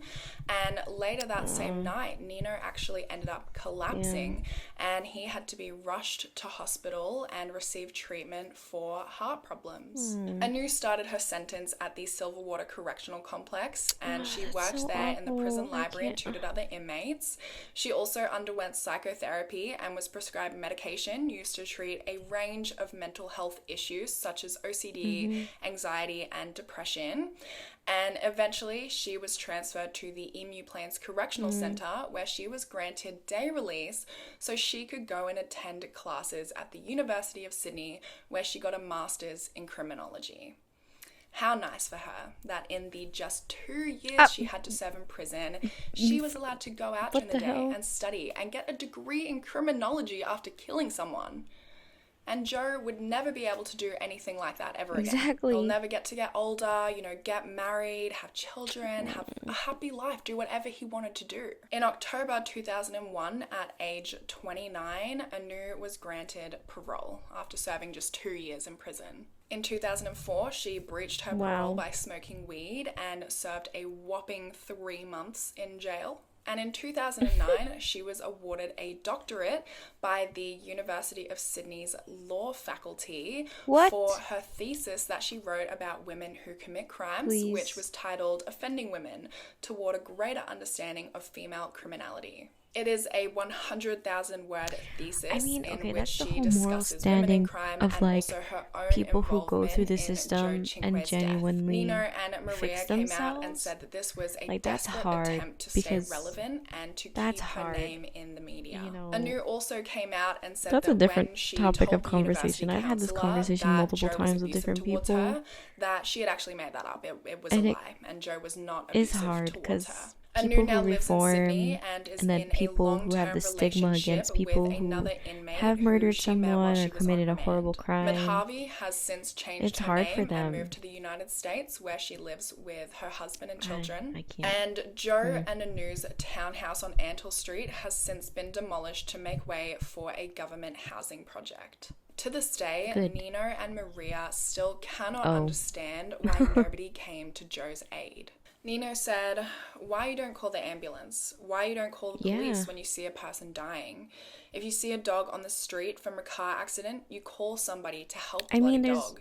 It's a man dying. It sounds kind of Why you bad, but don't there's a call lot the of people who ambulance?" kill just because they In can. 2017, Anu appeared on A Current Affair and made a public apology to the Chinque family. In the same program, Maria rejected Anu's apology and called her the devil, and she said, "Don't tell me this bullshit. You have killed the most precious thing I had in my life. My first son, my firstborn, the one that was going to carry his grandfather's name is not there anymore." That's true. But that is everything for this case. It is truly so awful. I mean, the fact that 2 years in prison is the only repercussions anybody got for Joe Chinque's murder is insane. I can completely understand why Nino and Maria would be so upset and so angry about this. So many people were complicit in this murder as well. So many people showed up to these farewell dinners. She literally held goodbye dinners, like, "Hey, I'm gonna murder him tonight. Come along and see the show." And nobody did anything. Nobody warned Joe. Nobody called the authorities. People helped her. Madhavi helped her get the heroin and the Rehypnol. It's awful. It's terrible. It's unbelievable. Truly unbelievable. But that is it for me today, guys. I hope you have a wonderful rest of your day, and hopefully I will see you in my next video. Bye.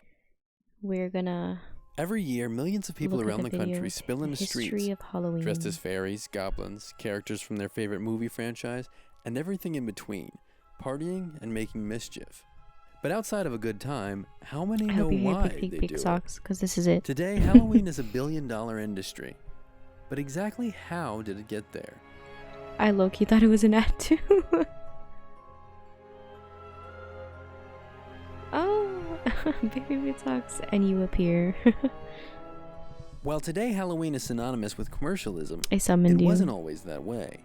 The word Halloween comes from the words hallow, meaning holy person, and een, deriving as a contraction of He's Eve. hiding. And All Hallows Eve finds its origins all the way back in the time of the ancient Celtic pagans with the holiday of Samhain, a 3-day fire festival that essentially celebrated death and rebirth. The Celts, who lived in what is now Ireland, Scotland, the UK, and parts of Northern Europe, based their calendar on the wheel of a year, essentially divided into two halves, I wouldn't want to. the light I need and the you dark. here. You When can't one leave gave me. way to the other, That's this how it is. transition was You're marked stuck by a here. fire festival. The word Samhain translates into modern Irish to summer's end. Samhain celebrated the dead, and particularly the celebratory feast paid homage to loved ones who had passed away recently, essentially as an invitation for their spirits to rejoin the living. Many of Samhain's original rituals have been lost, but what we do know of their holiday traditions from Celtic folklore and ancient Roman historians is that they were intended to connect them to spirits, including costumes, most likely animal or furs to help them hide from the unfriendly ones, feasting, and making lanterns from hollowed-out gourds, seemingly the birth of the modern pumpkin jack-o'-lantern. Sacrifices, generally of crops or animals, were made during this time as an offering to the spirits. It was popular for tricks or pranks to be played by humans and blamed on mischievous spirits. As a result of the Roman invasion, with most of the Celtic land being conquered by Rome in 43 CE, the spread of Christianity and Catholicism would force pagan Celtic traditions to evolve or be completely repressed. In part, many Celtic traditions and popular pagan practices were reframed to fit within a Christian narrative, as a way of converting people with greater comfort and ease. Samhain would evolve into All Saints' Day, which was also referred to as All Hallows' Day, and was intended to be a day to celebrate the Christian saints and martyrs. Essentially, instead of honoring pagan gods and mischievous spirits, they now celebrated Christian figures. While the sacrifices were replaced by food offerings to the poor, the tricks and pranks continued, but instead they were now attributed to the spirits of the saints. Halloween evolved as a more secular version of All Hallows' Eve, and eventually it would become more popular and common practice than All Saints' Day. While Halloween has its origins in the British Isles, there's a great disparity in its popularity in former British colonies. The Puritans who came to colonize America were Protestant and did not celebrate holidays of the Catholic Church, as they were believed to lead to idolatry. In the early days of the American colonies, celebrations of Halloween were mostly forbidden, as they were deemed too pagan or too Catholic by the Protestant colonizers, though elements of it began to incorporate into secular harvest-related events in the 1800s. Not the colonizers. The mid-19th century saw a large influx of immigrants entering the country, especially Irish immigrants who were greatly impacted by the potato famine. With these people came Halloween customs, out of which one of America's favorite holidays was formed. In keeping with the mischief, children would dress in costumes and be given money or fruit for artistic offerings like poetry, songs, or even jokes, instead of prayers. By the late 19th century, children were playing seemingly innocuous pranks on their small local communities. Adults would soon find incentives to dissuade children from playing pranks. Enter trick-or-treating. The 20th century would finally see the commercialization of Halloween. By the 1920s and 30s, Halloween merchandise evolved to pre-made costumes for both children and adults. After World War II in the 1950s, the economic boom had candy manufacturers getting on the Halloween bandwagon. Movies and TV are also largely responsible for the proliferation of Halloween as a mass-market holiday. Cinemas in the 50s offered scary movie festivals. I hate candy corn and in the so 60s, much. the new television industry began running Halloween specials during Halloween season. By 2015, the National Retail Federation predicted spending on Halloween could reach $6.9 billion. Whether you believe that we've lost the meaning or not, Halloween has since evolved far beyond the days of pagan fire festivals. For more than a month out of the year, costume stores show up out of nowhere. Candy corn and Halloween-themed candies dominate whole aisles of grocery stores, and spooky shows and movies build out entire TV station schedules. Whether you like it or not, whether you want to dress up as a gruesome goblin or a sexy cat, or ignore the holiday altogether, Halloween has stood the test of time and proven itself as a holiday that's here to stay. Ayo.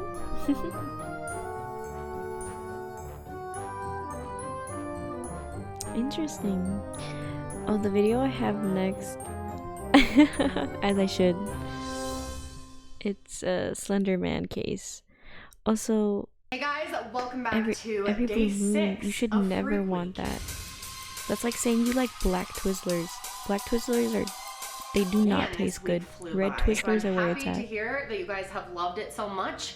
I think I'll definitely be doing this next year. Before we get started, just wanted to let you guys know that the Fruit Week shirt is still available until Halloween. I'm actually probably going to run it a couple days after Halloween. But I mean, it's gonna be gone Twizzlers soon. are It is not the limited best, edition, but so if you wanna had to get one, choose, now it would be a has good to be the time. red There's a link in one. the description. But let's go ahead and get into our story for today.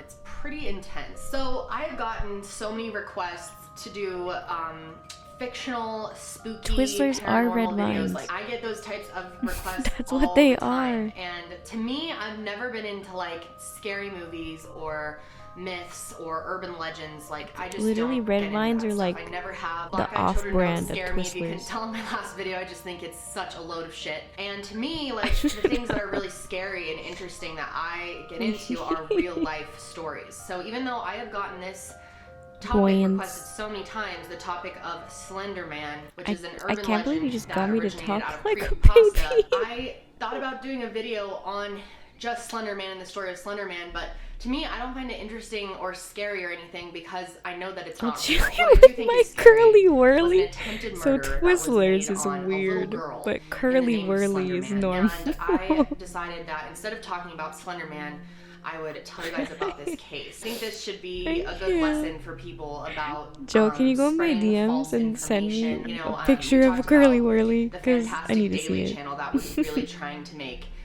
black-eyed children look real, even Perfectly though it's normal. totally Of course, a bunch of bullshit and he made the whole thing up. This kind of stuff concerns me. After you hear about this case, you'll understand why. Tales like the boogeyman and ghosts and all these things are fun, and I'm not saying ghosts aren't real because I actually do believe in spirits, but like urban legend stories, For anyone boogeyman, that is damned just man, joining us, vampires, zombies, creepy stuff welcome like in. that. I think We it's are watching really some important spoopy that people videos. who Right now do we're these watching types a of Slender videos Man or write case. stories, make sure that they really get across that this stuff at the end of the day is for fun and that it's not real, because even though most of us can read something like that and just be like, wow, it's so creepy and fun, or watch a scary movie and think it's creepy and fun, there are a lot of people girl, you who want some can't of my do that curly and whirly? think that these things are real because they've read them on the internet. Now, I'm sure a lot of you guys have heard about this case and this story. This made major national news. And our big story at 5, two 12-year-old girls charged with trying to stab a friend to death after a sleepover. Police say they were inspired by a fictional character from the internet. I heard about it a few years ago, so I thought it'd be interesting to talk about today. First of all, let's talk about what Slender Man is. For those of you who don't know, Slender Man is this fictitious internet character that originated on creepypasta, actually from this contest, this Photoshop Also, I'm looking at a curly whirly and I didn't realize that it was chocolate. It is fun. Photoshop is total art. I'm sure there's a lot of you out there who know how to use Photoshop well and can create really cool fictitious photos. And that's what this whole thing was about. It's all for fun, no bad intentions. And Slender Man is really the modern day like boogeyman. He is whatever you want him to be. He could be living under your bed, in the closet, in the forest next door. People have so many different variations of the story. I'd rather share like a over and over again on the internet. There's like video games, and the story just went kind of viral. He's this I forgot the name of the candy. Guy, skinny guy, oh my God, my brain. Who's pale, has no facial features at all, which is really creepy because it's left to the mind about what he's gonna do, and you don't know his intentions. Slender Man has these like creepy tentacles that come out of his back. Okay. He's like multiple arms. There's a candy that's like mentally sick. You unroll it, you unroll the wrapper, creeping on and it comes in like kidnapping children, killing children. Little individual and there's so candies many are inside. Stories. But the story we're going to be talking about today took place in Waukesha, Wisconsin. And this happened on May 31st of 2014. Sorry. There were these two girls. Their names are Morgan Geyser and Anissa Weir. Now, when things like this happen, people automatically blame the parents. And it's hard not to, because you think socks, I love you should be monitoring what your kids but are these doing online. You should be checking their history. are you can't just give them that privacy anymore. There's just so much out there for them to fall into. So both of these girls had access to the internet, but their parents were not bad people, and I really want to emphasize this. The parents definitely were not like deadbeat parents who didn't care about their kids. If you want to watch a documentary on this whole thing and understand tell the me parents about and the whole it. situation a lot better, HBO just put out a great whole documentary on it, Because so I'll leave a link to that below. But these parents, I can tell, were really love good me people, a tall man truly with no loved being face. parents, and monitored most of what their kids did. They had, limited internet time and stuff, and they were very involved with their children, okay, talking thank you. to them, talking them through things, and they knew that their kids had an obsession with Slender Man. They just can I just get a figured man that to it's tell me fun to and just games, murder like people? most Yeah. kids get into something creepy, you know? For me, as a kid, I was never into scary stuff, but I was really into like ER shows, like real Oh my god, ER thank shows, you for the follow. You know who? where Your it was just name. about people dying from You like know who? insane impacts, like I think I falling know off who. things. But But do I know always who? had a fascination with, You know like, who is you? dying. I don't know why. That like was always with me as a kid, but my parents didn't think I was gonna kill someone.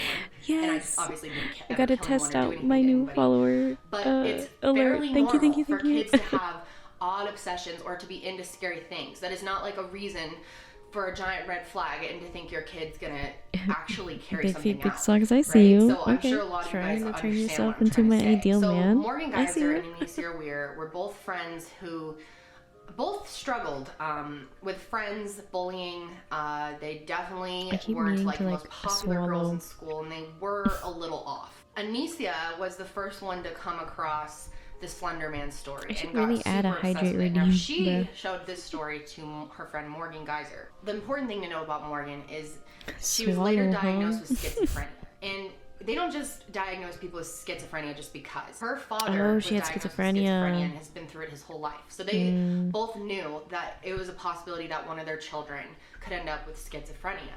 I wish that like I could Good talk girl. to her about like I have like right now there's like it's like patterns of like light and like geometric shapes. Everything seems normal to me. Not a 'cause sad adult. this is my everything. This is how I've always seen things. And I don't know if that was everyone had like a weird little visual thing going on. Okay, Joe, are you advertising my sussy clips right now? But it doesn't matter. Like I've had where you can like see it and like you know it's not real. It totally doesn't matter because you're always a still good terrified girl of for it. The mommy. devil's not in the back seat, but the devil is in the back seat.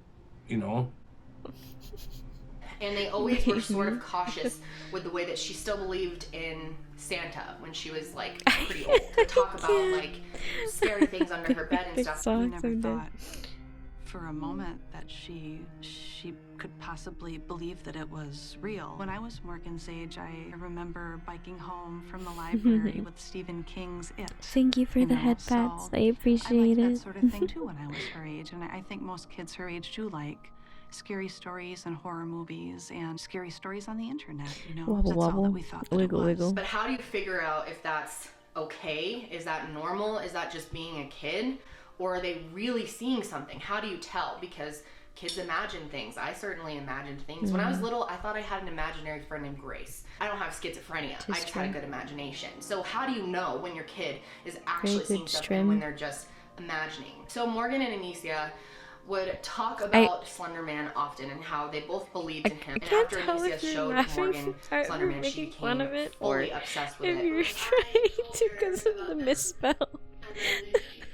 Oh my god, I think I saw Slender when I was like 5. He's stalking you, you see him in your dreams. Comfy stream. We love comfy vibes. Like they really thought yes. Slender Man was a real character, and what they didn't know at the time was Because that you said Morgan very was good really stream. seeing So Slender I'm Man. like, And the are two you of them making decided joke? that they wanted to become Slender Man proxies. Not me being self-conscious. I'm sorry. No, I'm just kidding. Oh, Joe, you're so sweet. Kisses for Joe. Okay, how would we do that? He said, we have to kill Bella. And do you know why she said that? Like, why she said that? Because we had Comfy sussy? No. Thank you so much. I appreciate it. And thank you, Big Feet Socks. Thank you. I'm glad that it's great. I appreciate it. You're always here. And it makes it better. And River, thank you for being here as well. And chatting and being with me. I love it. Was to kill a child in the name of Slender Man to prove that he was real, and that after that you would get to live the rest of your life with Slender Man in his mansion and have this great life, and he would never hurt you because you proved something to him. So I think it was really done out of fear of Slender Man. Big Feet Big Socks, you're so sweet. Thank you so much. I appreciate it. Themselves. That's what they really believed, and it's hard to get in the mind of these girls. And it's just like some kids just cannot see, especially kids with schizophrenia. And keep in mind, I will allow that. Morgan has schizophrenia. But it's easy for kids to get completely caught up. I mean, you are wearing socks, so it's okay. You're the good. girls decided that they needed to kill someone, and they decided that they needed to kill one of As their long as you're wearing friends. socks, How well you're do you fine. know these two other girls? They were best friends. about fourth grade. Fourth grade is when we met Morgan for the first time. They say Peyton would talk to Morgan Dang, every that's night crazy. on So the she had phone. schizophrenia and she was The 12-year-old hearing Anissa Wire, voices. they had not Her met, brain but they probably say Peyton associated knew the her from voices school. with And I Slenderman. don't want to talk much about her because this poor girl has been through so much. They had a sleepover. Oh, with her, wait. To the thigh? Big feet, big socks? To the thigh? Are you teasing me right now? Oh my gosh, she was so I would love to see And that. had she gone on sleepovers before? Oh yeah. And this was just a, her Thank best you friend's for the birthday mental party. image of So she was going to go roller socks skating, up to the have some pizza, thighs. and spend the night at her best friend's house. Yeah, they were probably gonna watch movies And so you thought this and is play American Girl. Peyton brought her American Girl. Sozy chat, best Morgan's chat. parents were there. They were super Swear. involved in Okay, it. They yeah. said the girls had a Ankle. great night, and their plan was to kill Ankle. her during the night at Morgan's house. But they got nervous, and Morgan said that she wanted to give Peyton one more morning before she killed her. And the girls the You next did your morning best. woke up and they had What you mean? breakfast. What They you mean, had baby girl? specifically donuts and strawberries. Morgan's mom had breakfast with them. She said it was a gorgeous Saturday and the girls were laughing and having fun. There were no red Oh my flags gosh, at my all. mic is so like, as a parent, hot how right would now you that have any my idea stomach's what gonna these growl girls and I have were a feeling you're gonna secretly hear planning it. because they had to keep it all secret in the name of Slenderman. So they never told their parents anything. The parents had no way of knowing that this was going to happen. So the girls asked to go to the park, and Mom said yes, Self-promo because yes, you can go to the park. And they were all 12 years old at this time. I thank forgot to mention how you. old they were. They all went to this park, and they were in the bathroom at one point, and they almost did it there, and then they got too nervous. So they finally convinced Peyton to play this game of hide and seek. And I guess Peyton was reluctant, didn't want to play hide and seek. No, but they not told my her, stomach. No, if you let us play no, the game no. we want to play right now, you can pick the game that we play after this. And sometime while they were playing hide and seek in the forest, I told them we were gonna play hide and seek.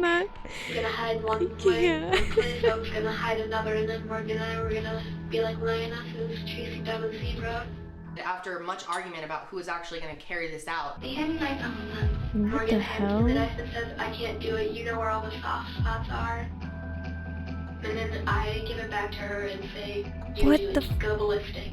And then Morgan said, I'm not doing it until you tell me to. Morgan stabbed her while she screamed 19 times. I started walking away, and then like when Damn.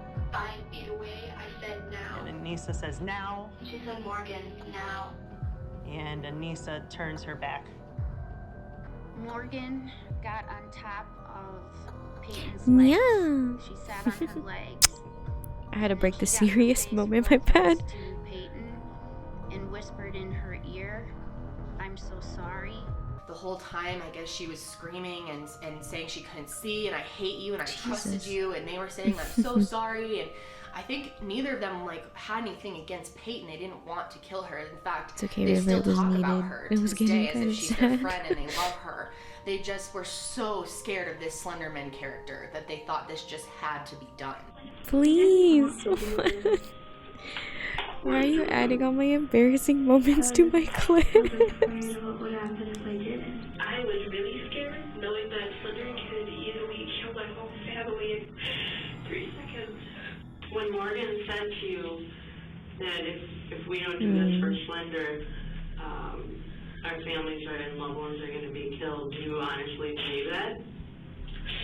Well, yeah. So she was laying there, on the verge of death, and the girls said, we're gonna go get help for you, and they left. But afterwards, they just decided the best plan was to start walking towards this Nicollet National Forest, which is actually a 4 to 5 hour drive from where they were, and they thought they were gonna walk there. So these girls were completely delusional. So they took the knife with them, put it in their bags, and started walking. Yeah, and definitely now this is just delusional. amazing. Peyton, God, what a tough kid. She crawled out of the forest with 19 stab wounds. She somehow managed to crawl out of the forest and down to the street and just the road and lay there. And a cyclist came by her and called 911, obviously. And you were biking by, and she says to you, Oh my God. Could you help me, please? I've been stabbed multiple times. I quick got out my cell phone. I was shaking and dialed 911. I just stayed with the 911 operator and. 911.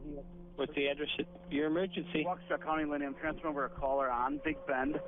That's a dead end just south of Rivera. Okay. Came upon a 12-year-old female. She appears to be stabbed.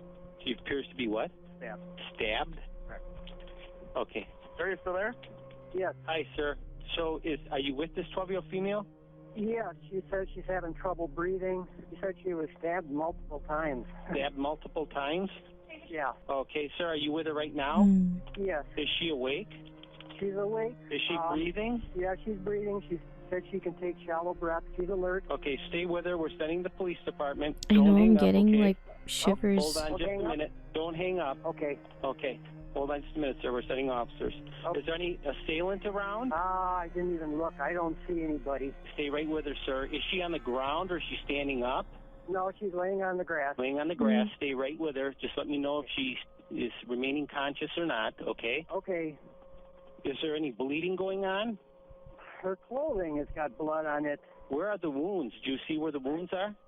No, I don't know if I should be rolling her over and checking or not. I'm bothering you at all? My shade? Okay.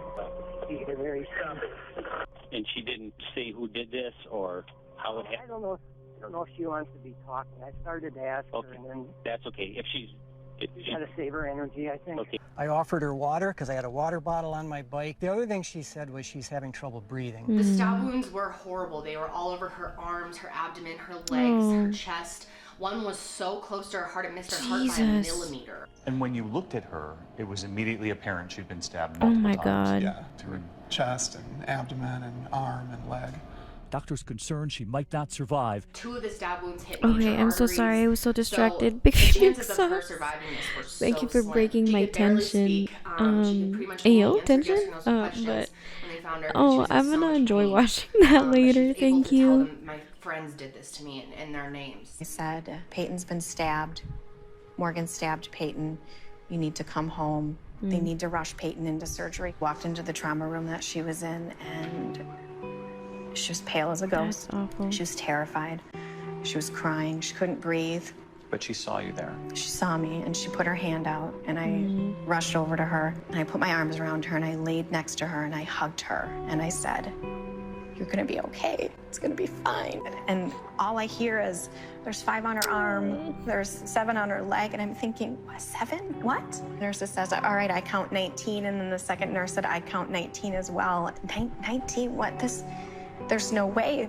Now, anyone who was stabbed in the cardiac box or this area has pretty much a 25 to 50% chance One of survival. large foot. The knife came directly down at this point where this large branch was coming off of this major artery and cut through the tissue overlying it so that the vessels were totally exposed by this injury. The knife cut through the tissue, but not the artery itself. Oof. Exactly. The knife stopped at the wall of the artery. And had it not, You would have had a major heart attack That's crazy. from the amount of bleeding and probably died within a minute or 2. Luckily, Peyton survived. So the 2 girls were found walking down the street with their bag, and the police literally just found the weapon right on them in their bag, and they never tried to deny it. The 2 other girls are found. They were right here along Interstate 94 heading out of Waukesha. A knife with a 5-inch blade found in one of the girls' bags. So the girls were brought in for questioning. They explained Jesus. the whole Slenderman thing. Who's Slenderman? He's this tall, faceless man who preys on children. Who tells you about him? He's everywhere. How do you know that?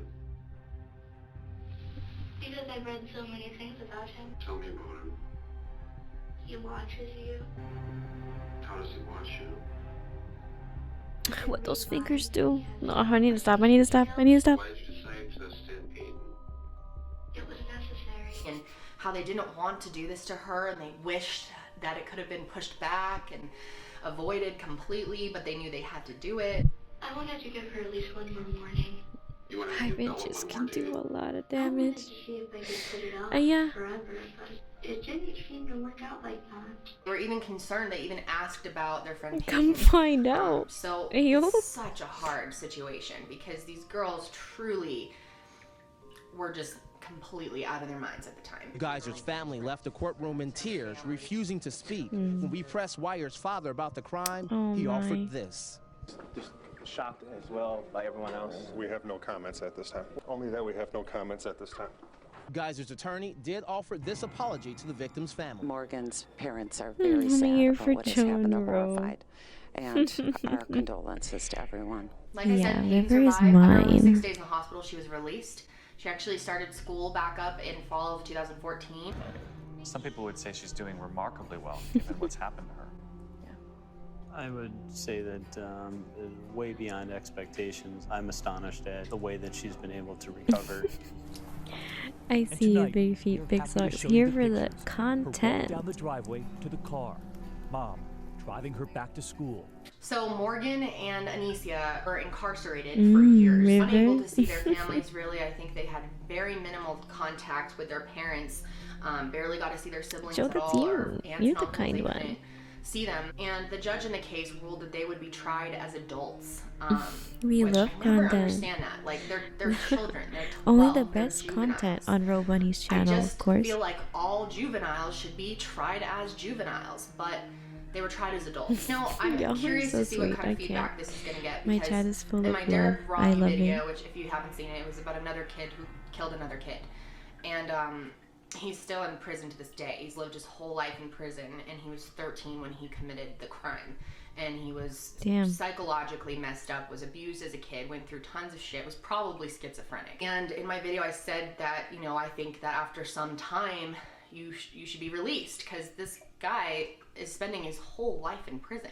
And there's been appeals like multiple times to get him released. I tried to and, swallow again you know, start in my mind, rehabbing him, but it did sending him not to some happen type of rehab properly. center to get better, because locking people up, especially people with mental illness, Trying is to give the literally only making content, it and it's 1,000 times worse. cringe. And when I said this in my video about Derek, I was really shocked at the comments back to me like, are you out of your mind? He needs to stay in jail forever. And like, I completely understand people's opinions on that. So like, I'm not here to tell people they're wrong for thinking tried to that, swallow or to really tell people loud. who think that these girls should It be didn't happen. I held need to drink more responsible water. in full and put in prison their whole lives, or possibly get the death penalty. Some people really think that, and if you think that, then you know what, I'm not going to fight you, because what they did was terrible. But I do wish more people would understand mental illness and how serious it can get, and can you hold someone accountable when they are sick? True. Morgan is being incarcerated in a place with no windows, no outdoor time, no access, and this little girl has Is that a kitty? serious There's a kitty cat diagnosed in the schizophrenia. background. And can you imagine what being in a jail cell with no access to your family or the outside world would do to My you? So the Halloween trials plans. just happened. I They are have still in none. the Well, process I'm taking of care of Morgan's my sentencing sister, and stuff. so They both pleaded not I guilty have due to to take insanity. her trick-or-treating. Morgan and I decided I'm that going we to would steal her candy. make an attempt to fulfill the plan at the park. I didn't realize that it was actually going to happen until Morgan lifted up her waistband and showed me the It is handle quite of the fun. I knife. enjoy going Morgan jumped around on top of her to and houses and stabbed her stuff. repeatedly. I missed that. I did that until at a Sergeant I Point, think my two of you left. Yes, I thought sophomore that year it of was high just school, I about stopped proving that trick-or-treating. this fictional character existed. I have no idea what Morgan's motivations were. I I'll thought save it you was just about Reese's, proving for that sure. something most people thought When wasn't am I real dropping? was. The I case was has thinking since of taken 3.5 years cosplaying to go to as trial, Fino and just days Todoroki before again. Geyser's trial was to begin, But then I was a like, plea do deal. I want to wear a skirt and walk around?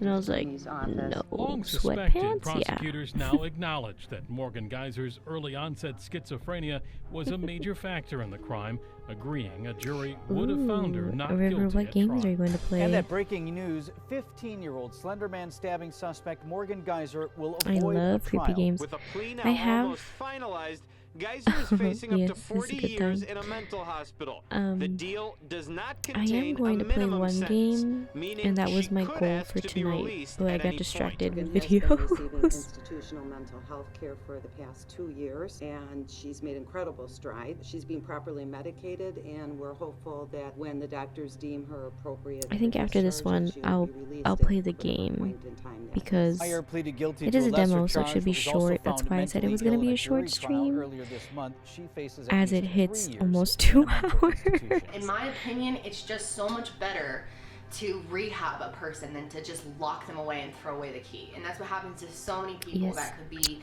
rehabbed and start doing good things for society. These girls are so young. I'm I really mean, at the thinking end about of the adding day, a kiss no one was routine. gonna Maybe I win should do this case. I mean, ASMR it's kisses. obvious they carried I out know a this bunch of other attempted streamers murder. who do that. Thank God it didn't Am actually I result worthy? in a death, but they clearly did it. Morgan really truly sees things. Is that She my was seeing people in her baby? jail cell. My She Shiori? believed in Oh! imaginary friends fully and Yes. still struggles with that to this day. I'm happy with how this turned out for several reasons. One, because Peyton lived through this, and what a badass. I'm gonna What be a tough spamming kid. that. Yeah, don't worry. I'll give you immunity so you have unlimited use. The one place that still makes her smile most, the animal shelter, not far from home. This is a good place to go. There have been other moments of joy too. The Katy Perry concert she went to, ready to show Bet, me the bet. video. I can give you free ones right now, if you would like. I have not asked her about those moments in the woods. There is no reason to relive that pain. But her parents We have are told us from the watching start the they Slender wanted Man us to see her case. smiling again. Spoopy The video, smile spoopy video. they feared they lost for There was good. two When we went inside 12-year-olds Peyton's room, her who walls were covered with stabbed purple hearts, one of their Peyton's friends favorite 19 color. times. On them, messages from children and from parents all over the world. All of them writing to the survivor who told her parents, "I wanted That's to crazy. live."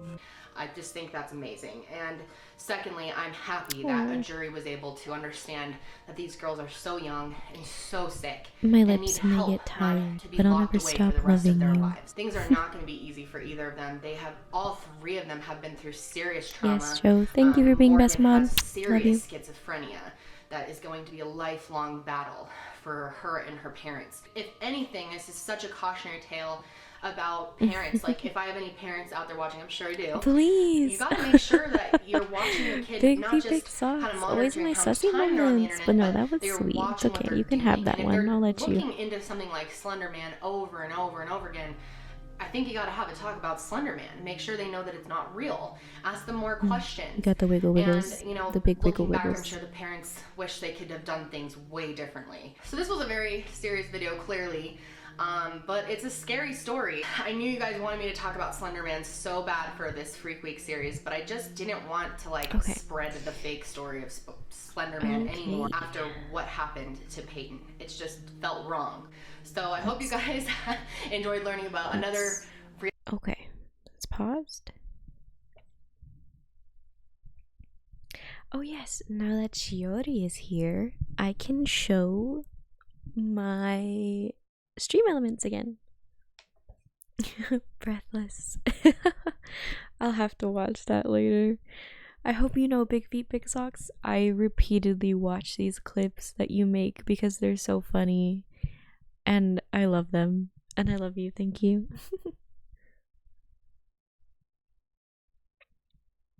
Okay, but Shiori, I need to show you my new alerts that Joe had made for me and the audio that I have for Halloween. Hehe.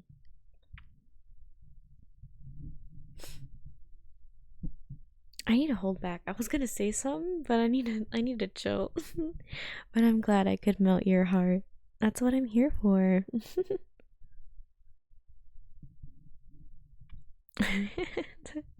Yeah, and those clips are good. I love the clips you make. Okay, Shiori, are you there? I'm calling for you, baby. Twitch rules are sussy blocking me.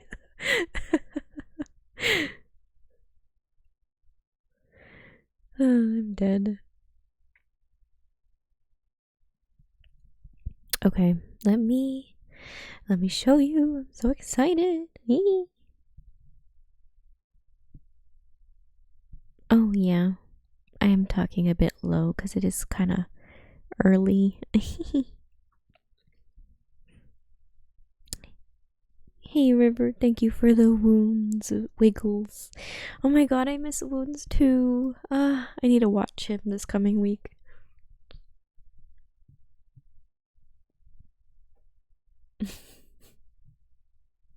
I have to wait for Shiori to get her headphones. In the meantime, I hope so far this stream has been super comfy for you guys and you're enjoying.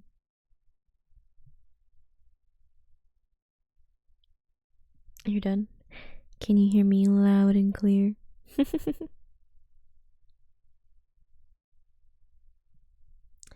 I'm glad. I'm glad.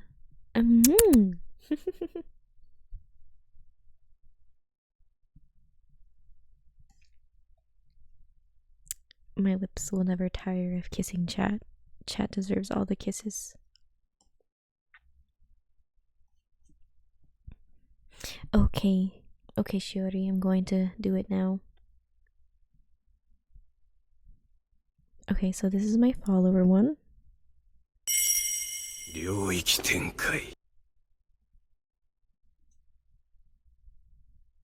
Me.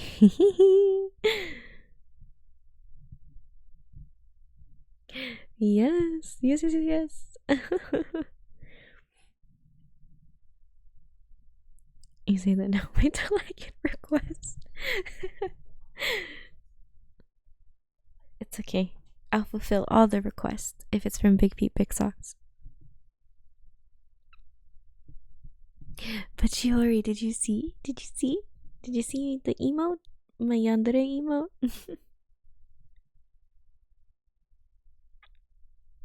I love it, I love it. I love it so much. Thank you for the lurk. I love you, River. I hope you enjoy your lurking.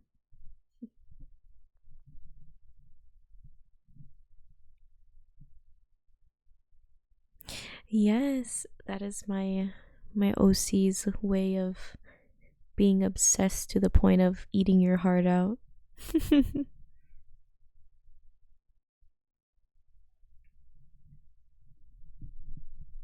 Oh my bad, I'm like breaking character. Sorry. That's me.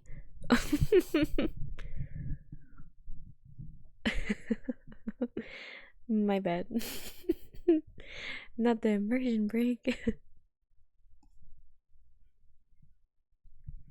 Okay, Shiori, and now I have to show you the raid message.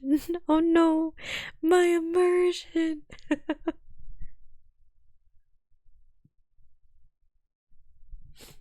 Okay, Shiori, this is my raid message. Ping pong.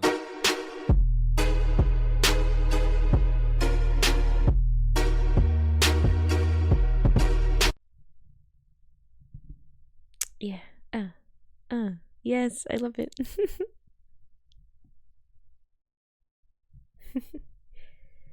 I did the audio myself. I added Denji's voice, and I love it so much.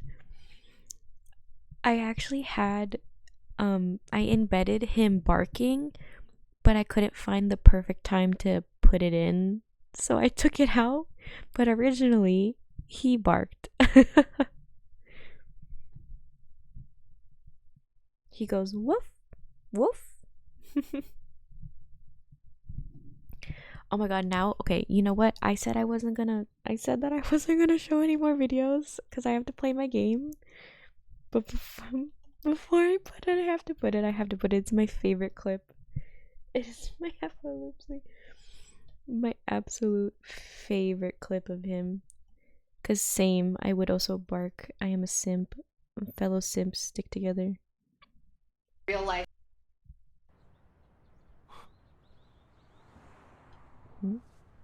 Udon. Udon.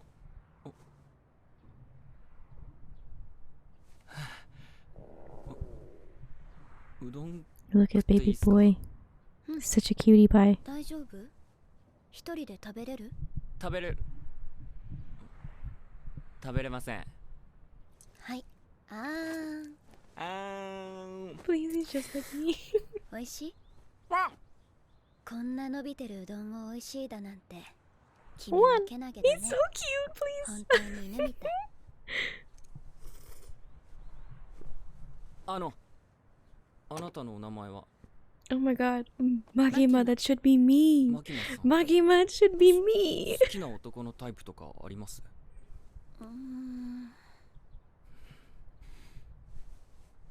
？Please. デンジ君みたいな人。デンジ君？え？俺じゃん。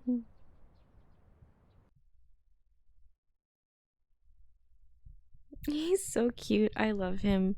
I could eat him up any day, please.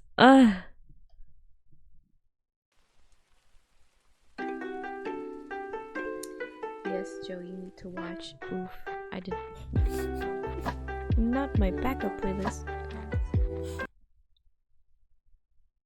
Okay, I stopped it. 1-1. Big feet, big socks. You need to start Chainsaw Man. I love Chainsaw Man. That is one of my faves. And the anime is doing an amazing job in adapting from the manga. It's super good.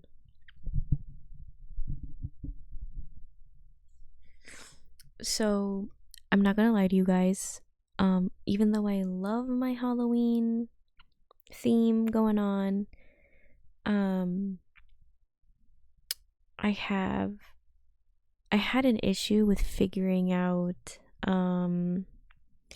like the overlay and stuff like that. So sadly,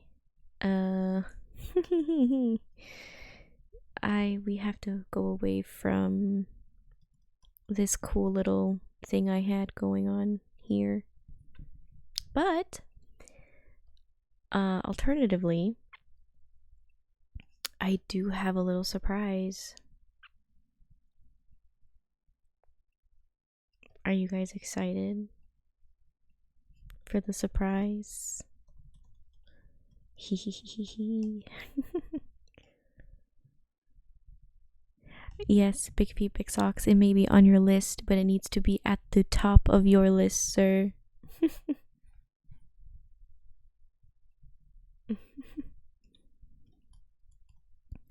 Okay, so my surprise is that I had actually worked on this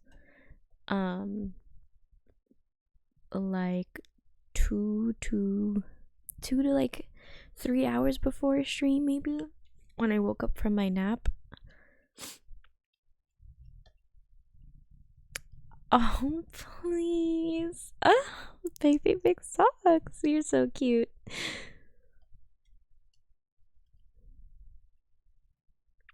I can't with you. You're making my heart flutter too much.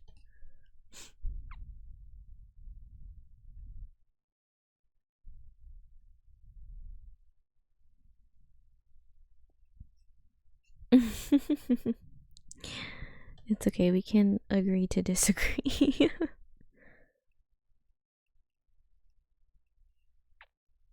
Okay, but you guys aren't ready. I need a drum roll.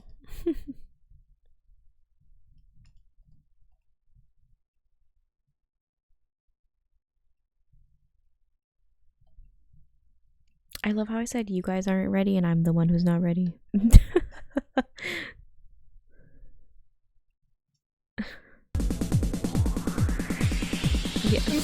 Thank you. Intermission. Dance party.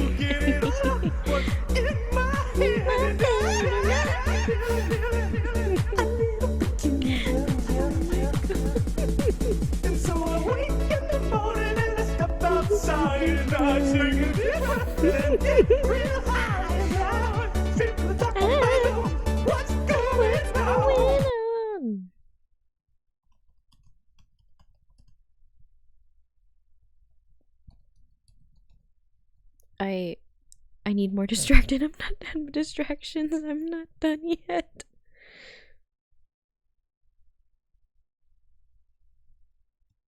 Keep distracting them. Keep distracting them, friend.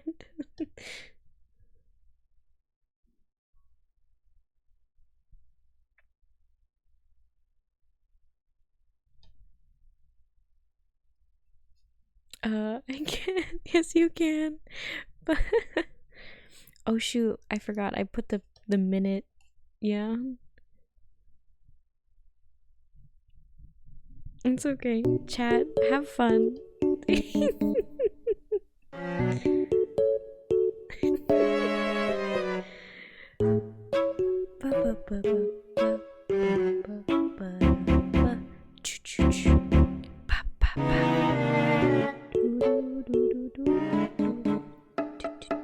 Bing, bing, bing.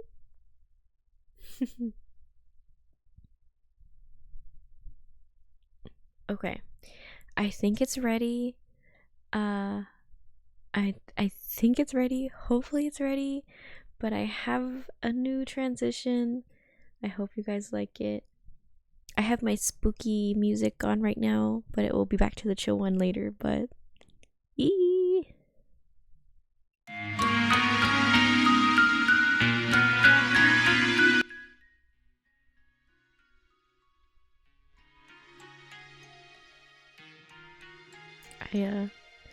I turned down the music so you can hear me, but do you guys, what y'all think? Did it die? Not it dying. I'm dead.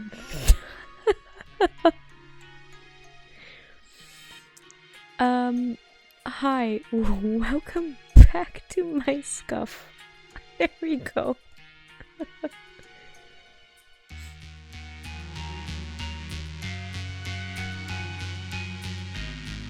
But do you guys love it? 'Cause I do.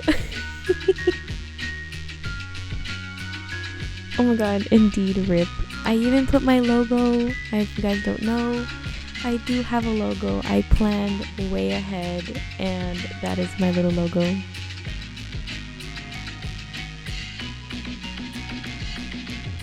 Nobody thanks. Yeah. You're so sweet, big socks. Thank you. I'm done. It takes you to my OnlyFans.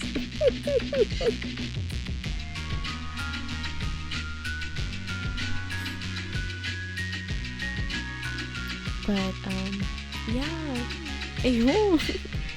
This is my Be Right Back screen. I really like it. I think it's super cute. It fits my vibe, but y'all would know better because you guys watch me. So let me know if you like it, dislike it. I can change it.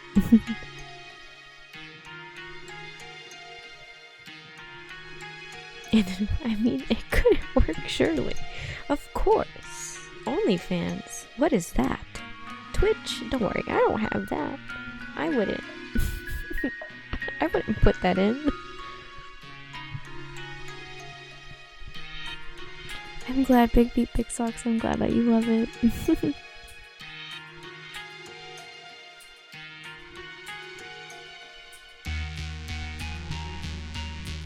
Yes, I love my little logo. Look at the little buddies running.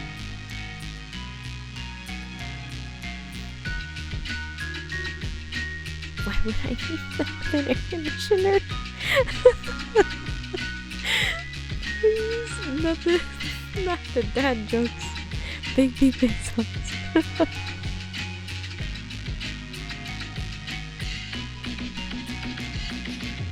Okay, but that is my transition screen. I adore it a lot. And I hope you guys too. And now, boo doo boo doo boo doo.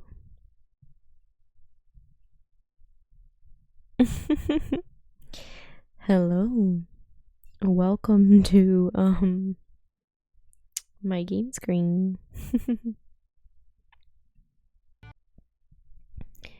I have to see if this will even work.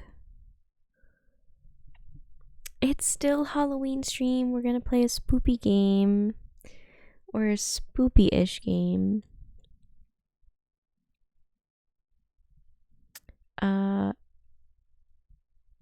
That's weird. Excuse me.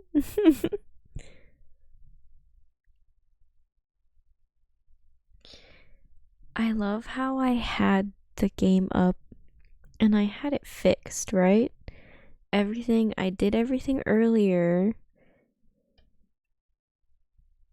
And now it's not working.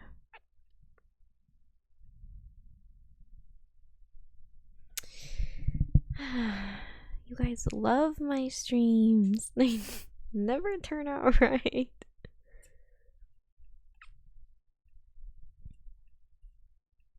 I hate it here, please. Why can't one thing work for me? Oh, oh, is it working?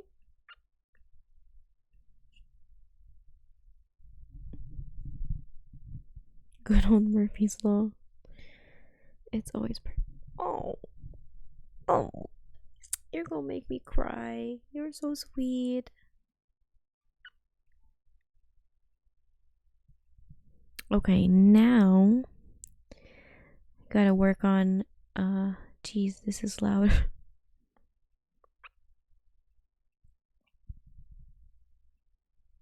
Let's do like right here. Okay. I need to get my sound. Sound.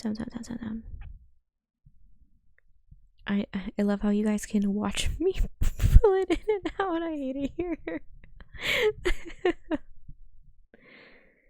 What is that? Shut up. Shut up. That is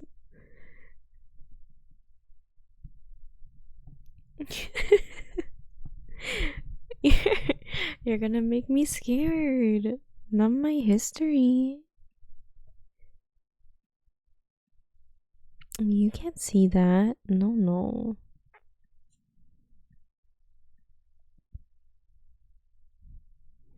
Stop.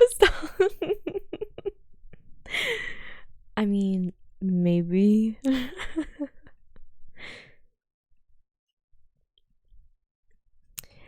But since we are here, I can show you the other emote that is going to be the new one from now on, because even though I love the little gif, the baby doing the heart, I really love the emote that Joe did.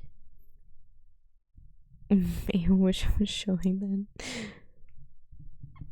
But this is the other emote that we're going to have once we hit affiliate, hopefully, if that ever happens.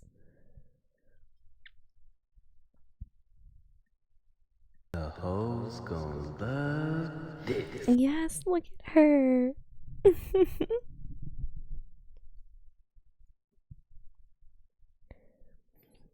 Oh, Shiori. You go Betty bye. Going to Shiori, wait. Shiori, wait. Don't sleep yet. Don't sleep yet. Let me I love you, Shiori. Okay, you can go to sleep now.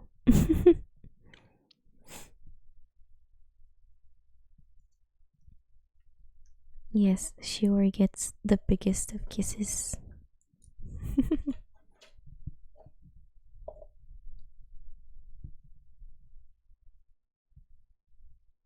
I know, right? Baby big socks, that's me every time you compliment me.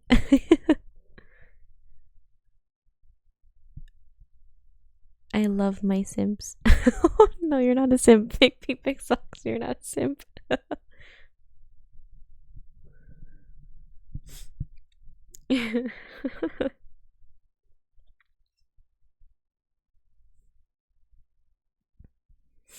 Okay, anyways, now that I've shown that, gonna exit. Yes. I'll be super happy. I would love it.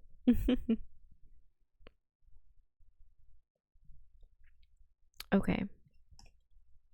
So you're gonna hear me echo because I need to be able to hear the game. So my bad.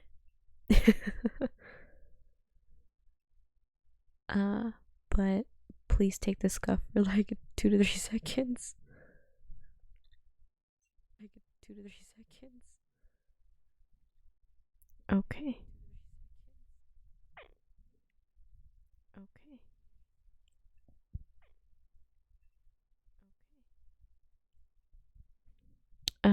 Tell me if the game is too loud, I'll turn it down.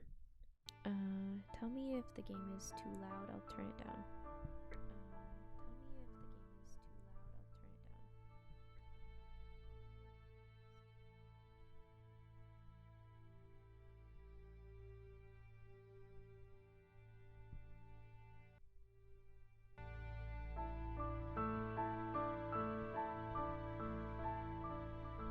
Twice the row. Twice the row. Twice the row. Twice the row. Okay, so from the sounds of it, it sounded okay. Like a 2-for-1 deal. Ew. Hopefully it was okay. Please someone tell me it's okay so I can go back and fix it if necessary. Okay, cool. Cool. So I have never played this before. I'm super excited to try it out. It looked really good. And yeah, we're gonna experience this together. Children of Silentown.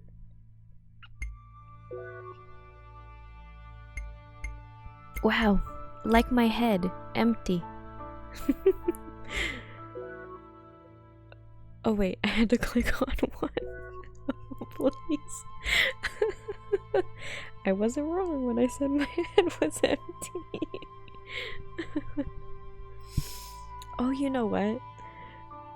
Wait. Before we start, actually, no, I need to get water. And I kind of have to pee too. So, actually, we're gonna use my transition screen. Yo, let's go. Okay, I'll be back, like, in a minute.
Okay. Hello, hello. I am back. Hi, hi.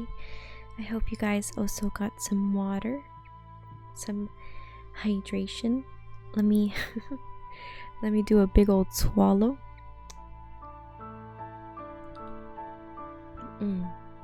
I don't know if you guys could hear that. I tried really hard.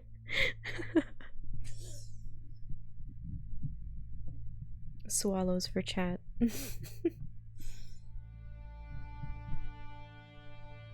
You heard something. It's not as satisfying as the last one. Good thing it was clipped.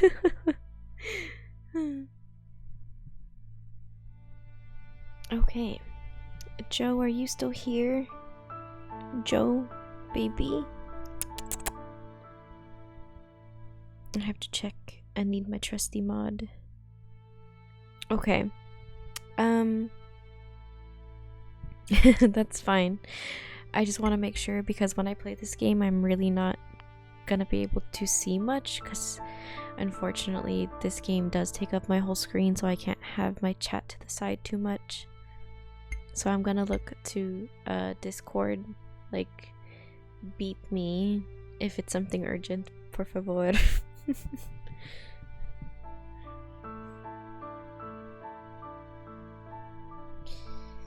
Okay. Thank you, my love. Okay, let's get this game started. Yes. Trying to figure out how to hold my microphone. Yes. Empty.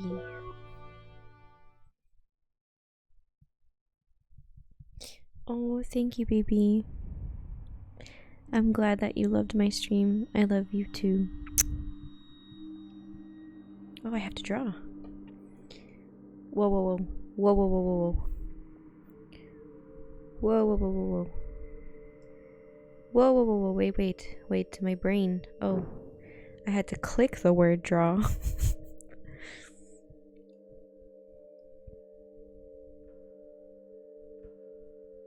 Whoa. Y'all see this too, right? I'm not tripping. Like, is it my eyes? Or is it the game?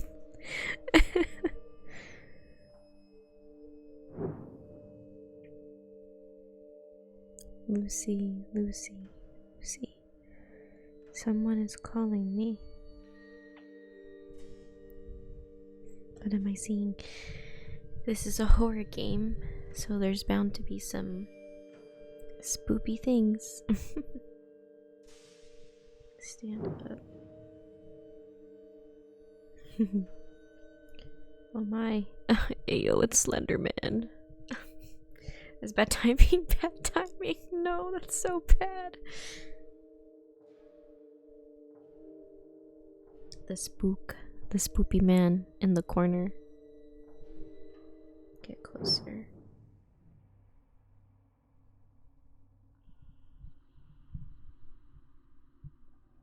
Lucy, help me. Okay. Oh. Oh, Joe, I need my support. My support friend. Oh no. Oh gosh. Lucy, don't turn around.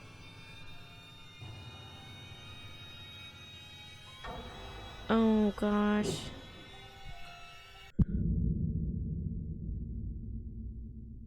Oh my god, oh my god, oh my god, oh my god, oh my god.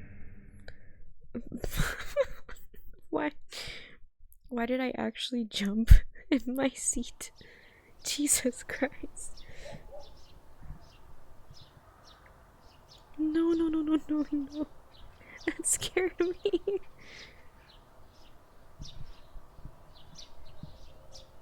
Aw, look at us. Look at how cute Lucy is. I love it. Oh, she had. Oh! Oh. A ball. Hey, Lucy, pass the ball, please. Her face. Same, Lucy. Ooh. We got balls.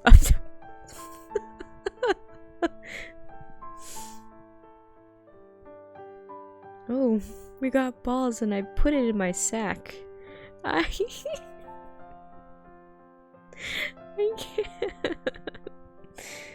Wow, I have a problem. Oh, thanks, Lucy. Pass it here. Okay, click the sack. Take the balls. Give it to the boy. Yes. What you doing with the sack?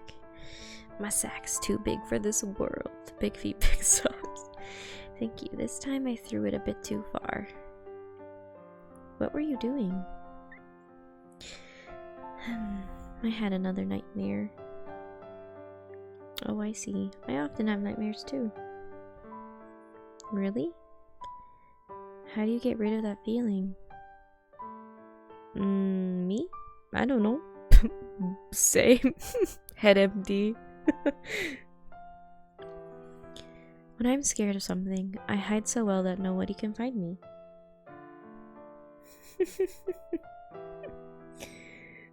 Oh my. Not another famous clip from Big Feet Big Songs.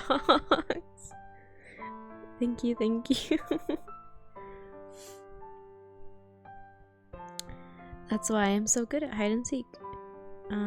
Wanna join us? We're all playing in the square, but we need another player. Sure. Let's go. Oh yeah, by the way, chat, enjoy my voice acting. Here. Take it. Cute. Sky, you're not supposed to stop the ball. I'm going to show you my super shot. As you should be, Big Feet, Big Socks. Oh my.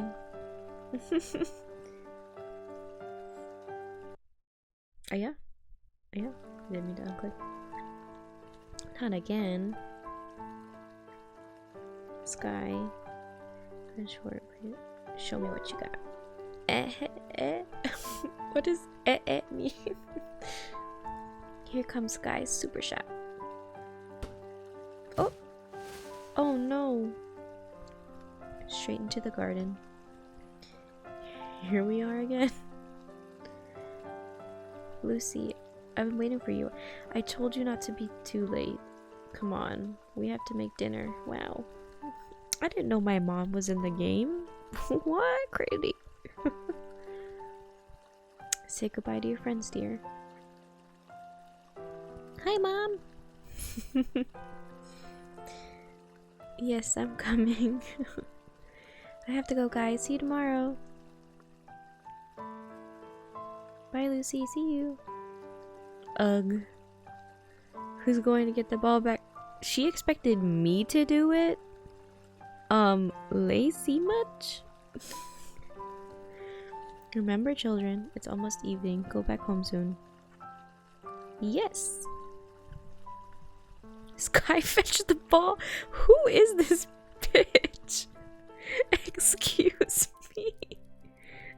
Damn. Here we are. Lucy, about time you showed up.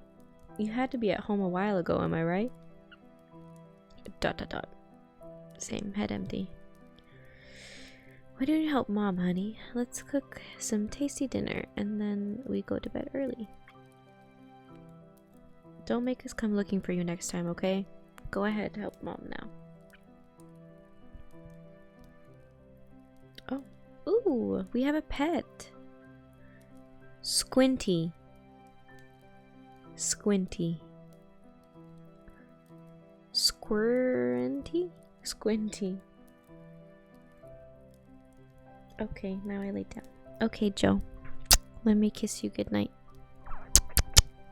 I hope you have lovely dreams.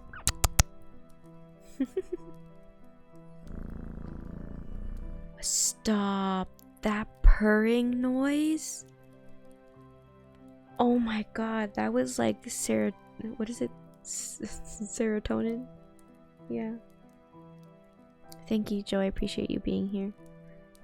Ooh, Let's examine the candle. This is the candle we use for the cellar. Salt. Up there is the salt safe from clumsy cats. I love you too, baby.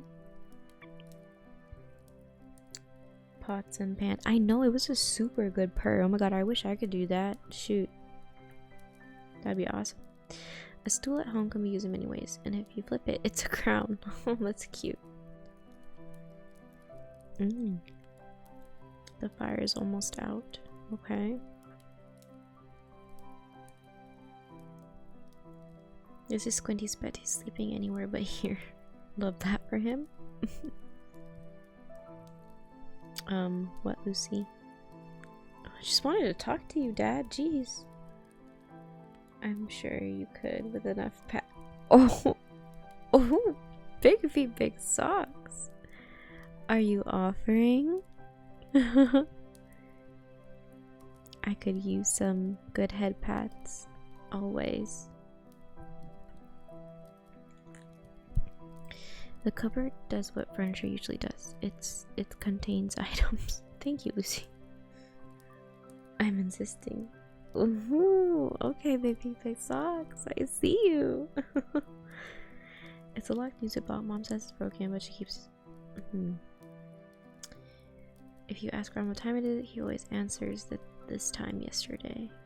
Weird, he's right. Ugh, the cellar. I don't like it much. It's so dark in there and I hate moisture. Same. Same, girl. Same. Okay, let's help Mom. Let's help our mom out. Oh, wait. There's something here. The water base is pretty full for today. It will be enough. Okay, let's help Mom. Come on, sweetheart. Let's make some dinner. Do you want me to make dinner for you, big feet, big socks? I couldn't take that seriously. Hold on. Sorry, let me put on my my mommy voice.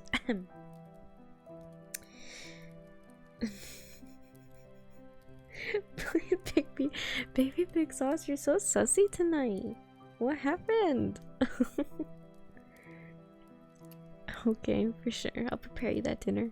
Can you grab the saucepan? Let's grab the saucepan with my grippers. Let's go give it to Mom. It's the socks, I swear. True, true. The socks be doing things to you. Thank you, sweetheart. Now let's see. I might need something else. The fireplace needs wood. Pick up some from the chest and rekindle it. I will start working on the stew. Watch you don't burn your fingers. The chest. Oh yes. Got to move the cat. Puff. You're heavy. Me. Oh my god, that purr is so nice. Please. Ugh.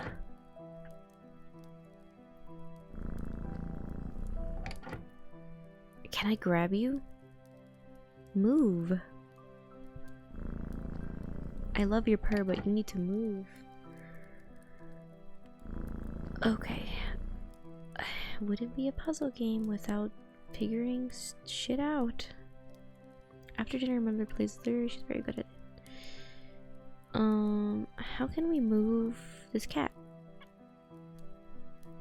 How are we gonna do that?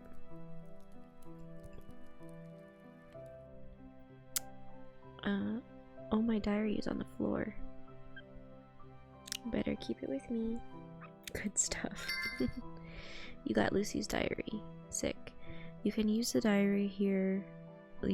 Oh my god, please. Now you can use the diary. Here, Lucy notes down everything interesting she finds around the village. Okay. Ooh. We have nothing. We have nothing. This is super cute though. Oh. Adorable. Okay. Cool. How I wish I couldn't hear the roars of the forest. That's ominous. Okay. It looks cool. It definitely does. Like, I remember as a kid making like scrapbooks and stuff like that. I miss those times. I was more creative. Oh, this is my stock sticking out the trunk. Could you have my permission to stay like this forever? I love Lucy. What a character.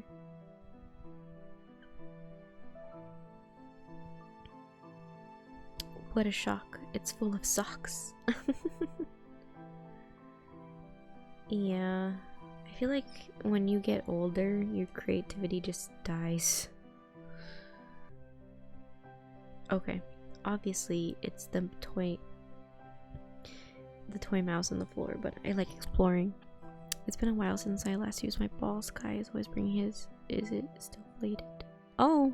Aww. How sad. Let me introduce you to Floppy, the deflated ball, which will stay here until I'll be forced to tidy up my room. Love that for her. Squiddy's toy. How did it end up here? Yes, now let's go get that cat off of the box so we can give Mom some firewood.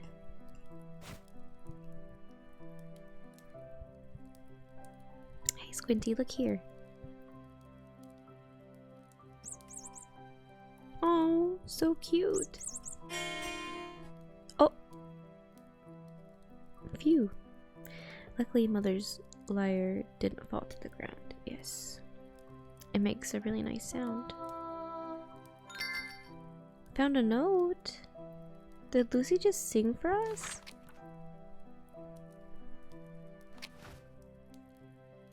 Lucy notes down every unusual sound she hears into her diary, creating melodies. Once a melody is incomplete, you can use it in your adventure. Oh, right, the fire. Oh, I like that. Music-based. Nice. You got some wood.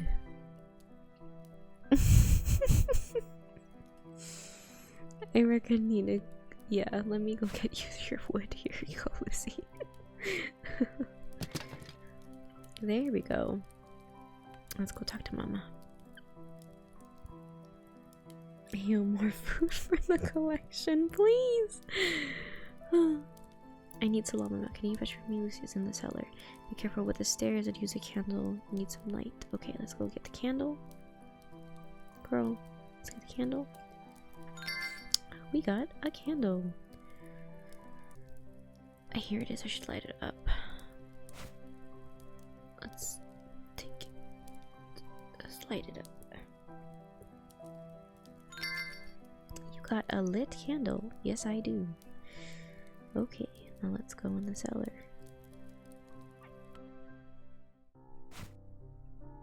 Oh, I see this girl. It's too dark. I'm trying to. Oh, duh. I'm stupid. There you go. Nice. The room is now lit. I can go downstairs. What are we getting? Salami. Ooh, nails. I made this when I learned how to drive nails. Hammering them is hard. Maybe one day I should take them out. Maybe. Yes. Oh no, not Squinty. Squinty's gonna get the fishies. Squinty, don't even think about it. Stop, that was so cute. Oh my god, I love that cat. I love it. Dad says that if we dry fish, it will last for a long time. He knows a lot of stuff about cooking. Cool. Let's get some salami with my grippers. Now let's go back upstairs. Are we done looking at stuff? What is this? What is this? What are you gonna... Not easy to grab them when they're up so high, but the cat likes ham as much as we do. That's cute.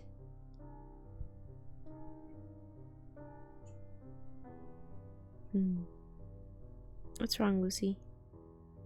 Now that I think about it. Squinty, leave that fish be. Shoo. Aw. What a pest. How cute. you talking about Luca? It's been 2 days. His father didn't want people to know, but it's crystal clear. Oh no, this didn't happen. This didn't happen in a long time. Will we ever be free? Don't be a fool. It will never end. Do not forget. This is why we have rules. How sus. Dear, nobody can forget that. Never. Not even for one night. How can you say such things? It's been a long time since silence fell on this village. Yeah, I know, but it happened. And it will happen again. We were caught off guard. What will his father do now? Lucy? We were eavesdropping. We were eavesdropping. Oh no. Oh no. I'll go see him tomorrow. Let's try it. Oh man. Were they talking about another missing person? Oh, a horseshoe. According to Grandma, horseshoes keep bad spirits away. Is it true? That salami. Gotta give it to Mom. Gotta give Mommy her meat.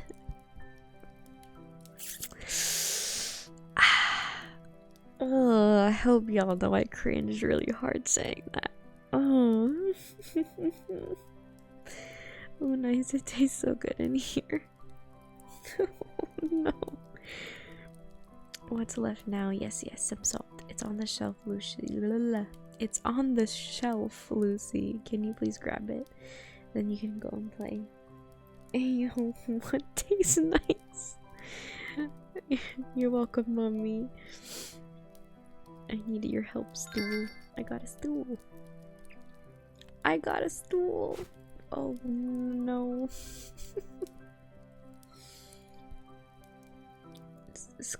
This cat is evil. Oh my god.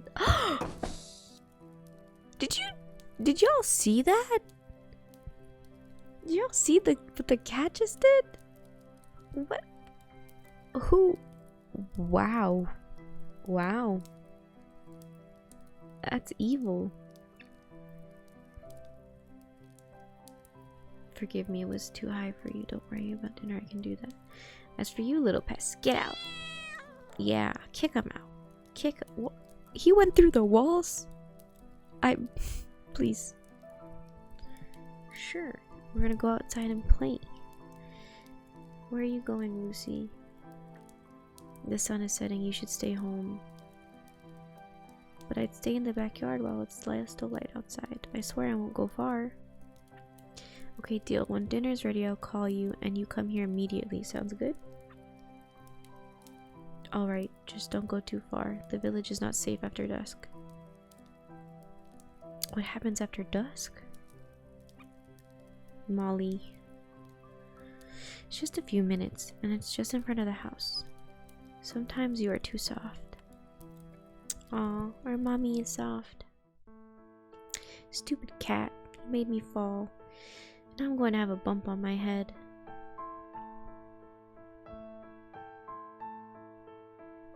The woodworker is really good at his job. I think my mom's lyre is his work. What's this? Sometimes when we play hide and seek, I slip in here, assuming there's no woodworker around. Once he threatened to lock us in. Interesting. Every morning, the woodworker goes to the forest to collect wood. Everyone in the village relies on him. I would like to learn more about the forest, but he never talks to anyone. The woodworker stocks his logs here. This is where the woodworker works. Better not touch anything. Ooh, the woodworker is crafting a new instrument. I wonder how it sounds. Sick. Not what I expected. Mom's lyre is way better. Who would even want something like this? Oh, apparently us. Where'd she put it? Oh. Can do anything. I'm sure he can sing too. One day I'll ask him to craft me something, an instrument. I still don't know which one.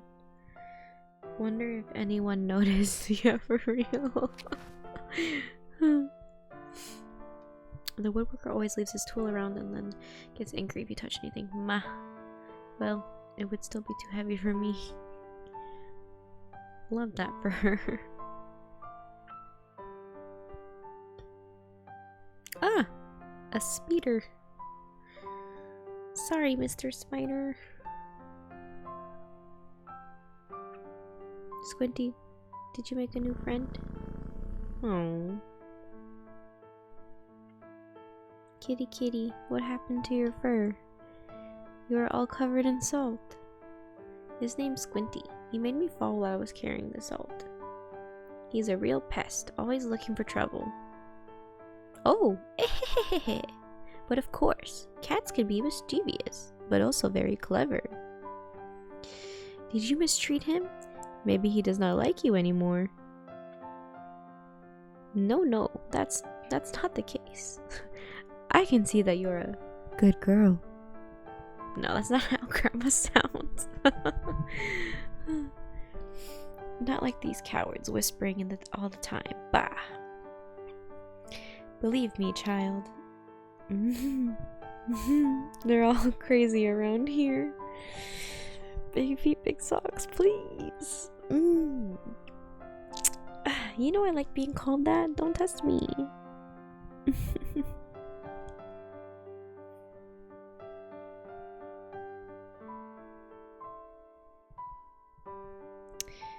feel like I was just given something. What was that? That was 2 days ago. That was weird. Okay. Thank you. I appreciate it. That you're calling me cute, even though I'm flustered and embarrassed.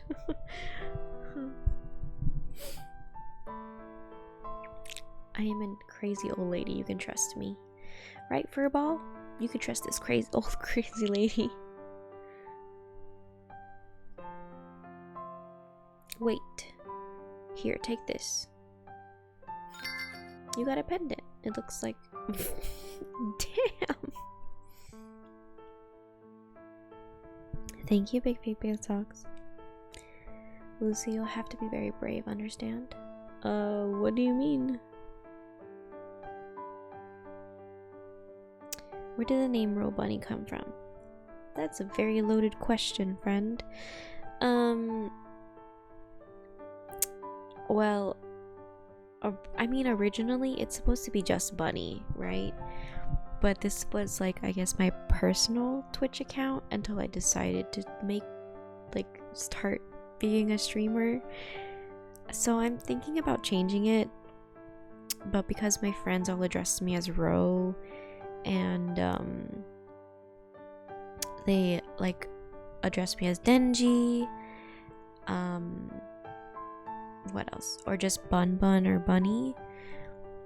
My OC's name is Bunny, and which is my character now, but I just added the Ro on top of it because it was a personal account, and then I was like, I'm still thinking about changing my name. I don't know.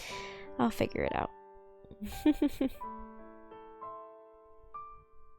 I thought it... Yeah. Thank you. I mean, I don't know. I think I'll change it to just Bunny. That was kind of my idea initially, but now Ro Bunny has kind of just stuck. I mean, I feel like I still have time to change it because I'm not that big or anything. I don't have that big of a following or anything like that, so I feel like I can mess around. But yeah, I thought it was something like rope.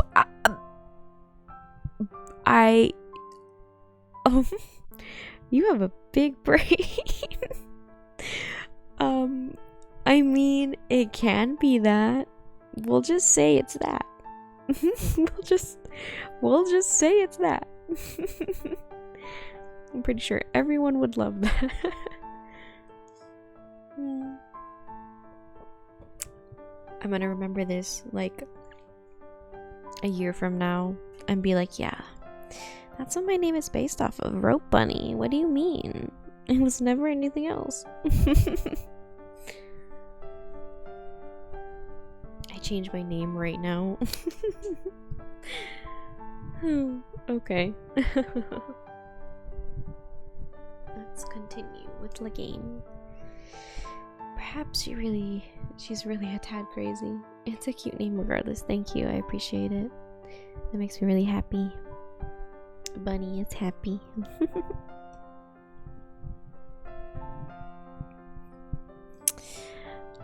Yeah, stop.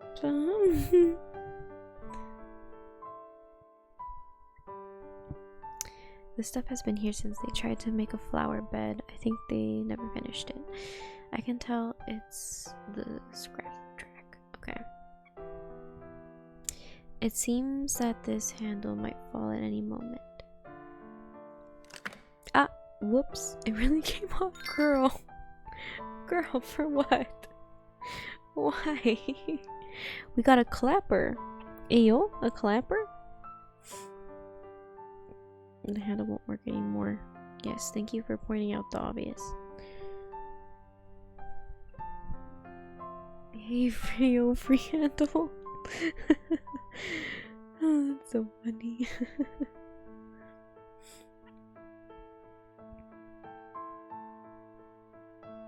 Oh, that's Mommy said not to leave the alley. Oh, she's a good girl. Good job, good daughter. Appreciate that. Let's see. What are we gonna do with the handle? Okay, well, it looks like we explored everything. Let's go back inside. Mommy's still making dinner? Come immediately, okay? Well, I mean, did I miss something? Maybe I missed something. Where could we use the handle? Must be something we can. Yeah, that's what I'm thinking too. It's the woodworker's shed.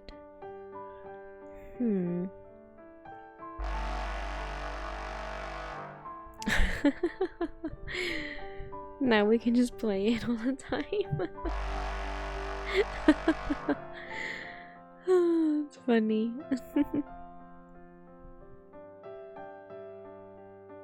Come on, Lucy, move.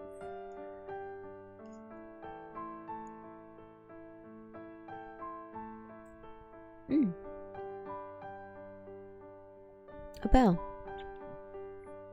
Incoming noise complaints. It won't work, there's no clapper. Oh, here you go. Now it will work. It seems to snap right into the bell. Ooh. She learned a new note. Nice. Yay. We almost have our first melody.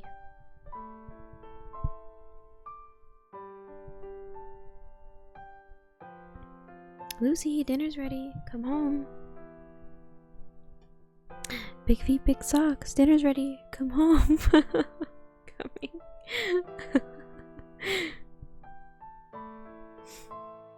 Squinty, come with me. Squinty? Oh no. Squinty? Where are you going? Come back here. Oh no. Oh no, we're leaving. Hey, you bet. Squinty, it's dark already. No, girl. This is why we die. This is why. Squinty. Chill. Squinty, please. Oh my god. Where are you?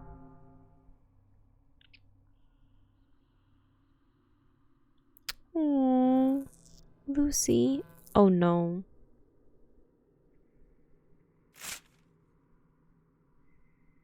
What was that? Squinty? Is that you? Girl, I don't think cats whisper. I don't. Dead. No. Yeah. I don't like it here. Oh my god, girl. Go back home. Oh, jeez.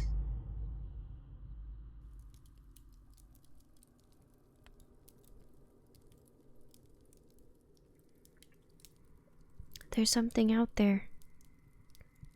Who knows what happened to Squinty? Oh, Squinty. I thought you were gone. I was so worried.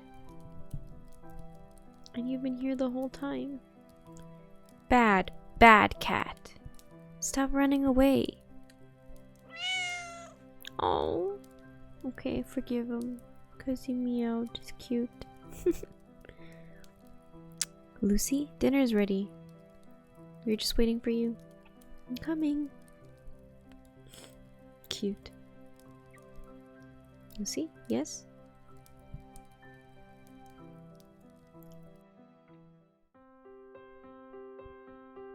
Oh, that's sweet.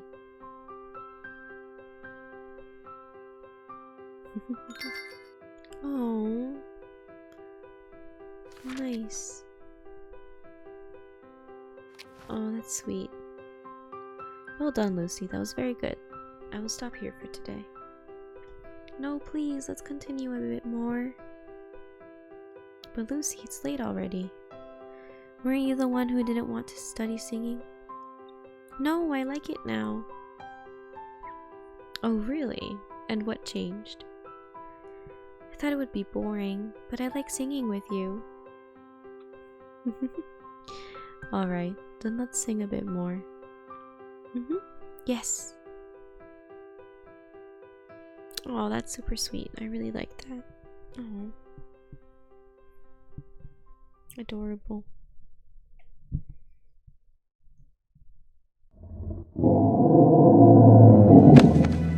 Oh, I don't like that.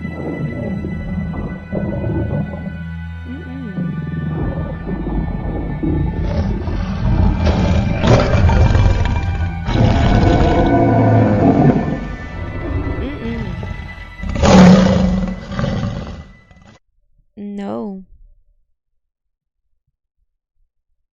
We had always lived surrounded by that forest. Lucy?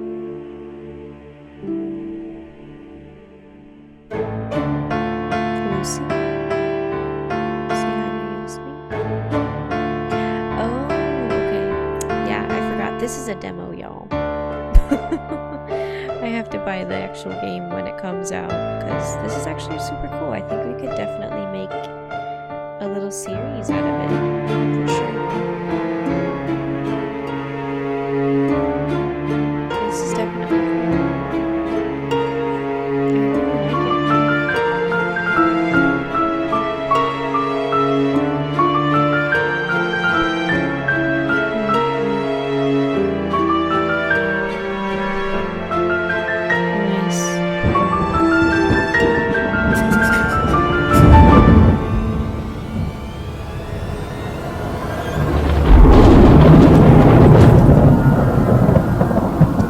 Children of Silentown.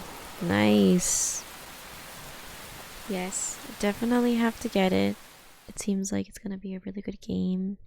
But this is why I said, short game today, you guys. Short stream. Well, this was not a short stream, but yeah.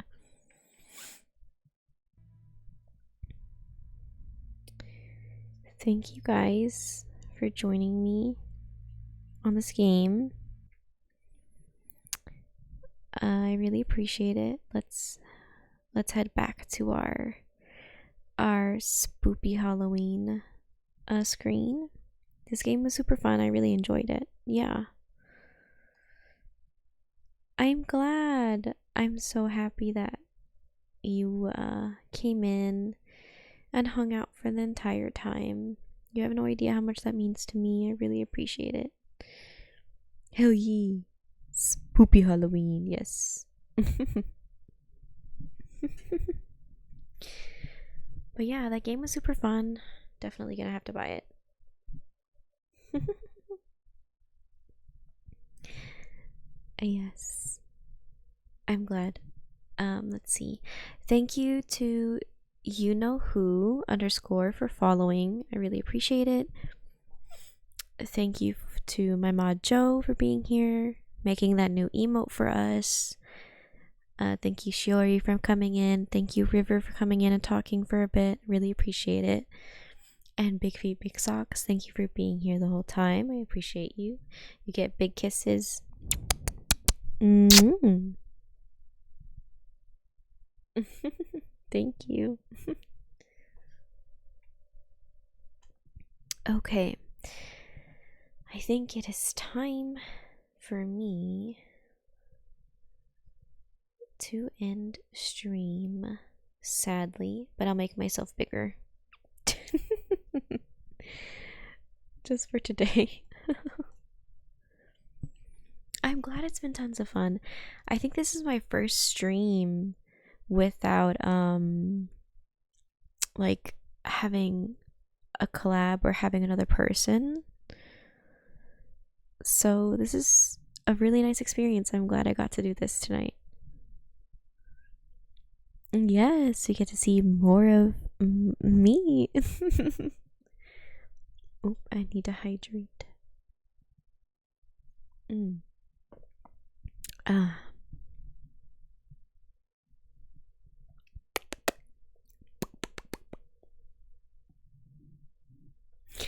The little pops.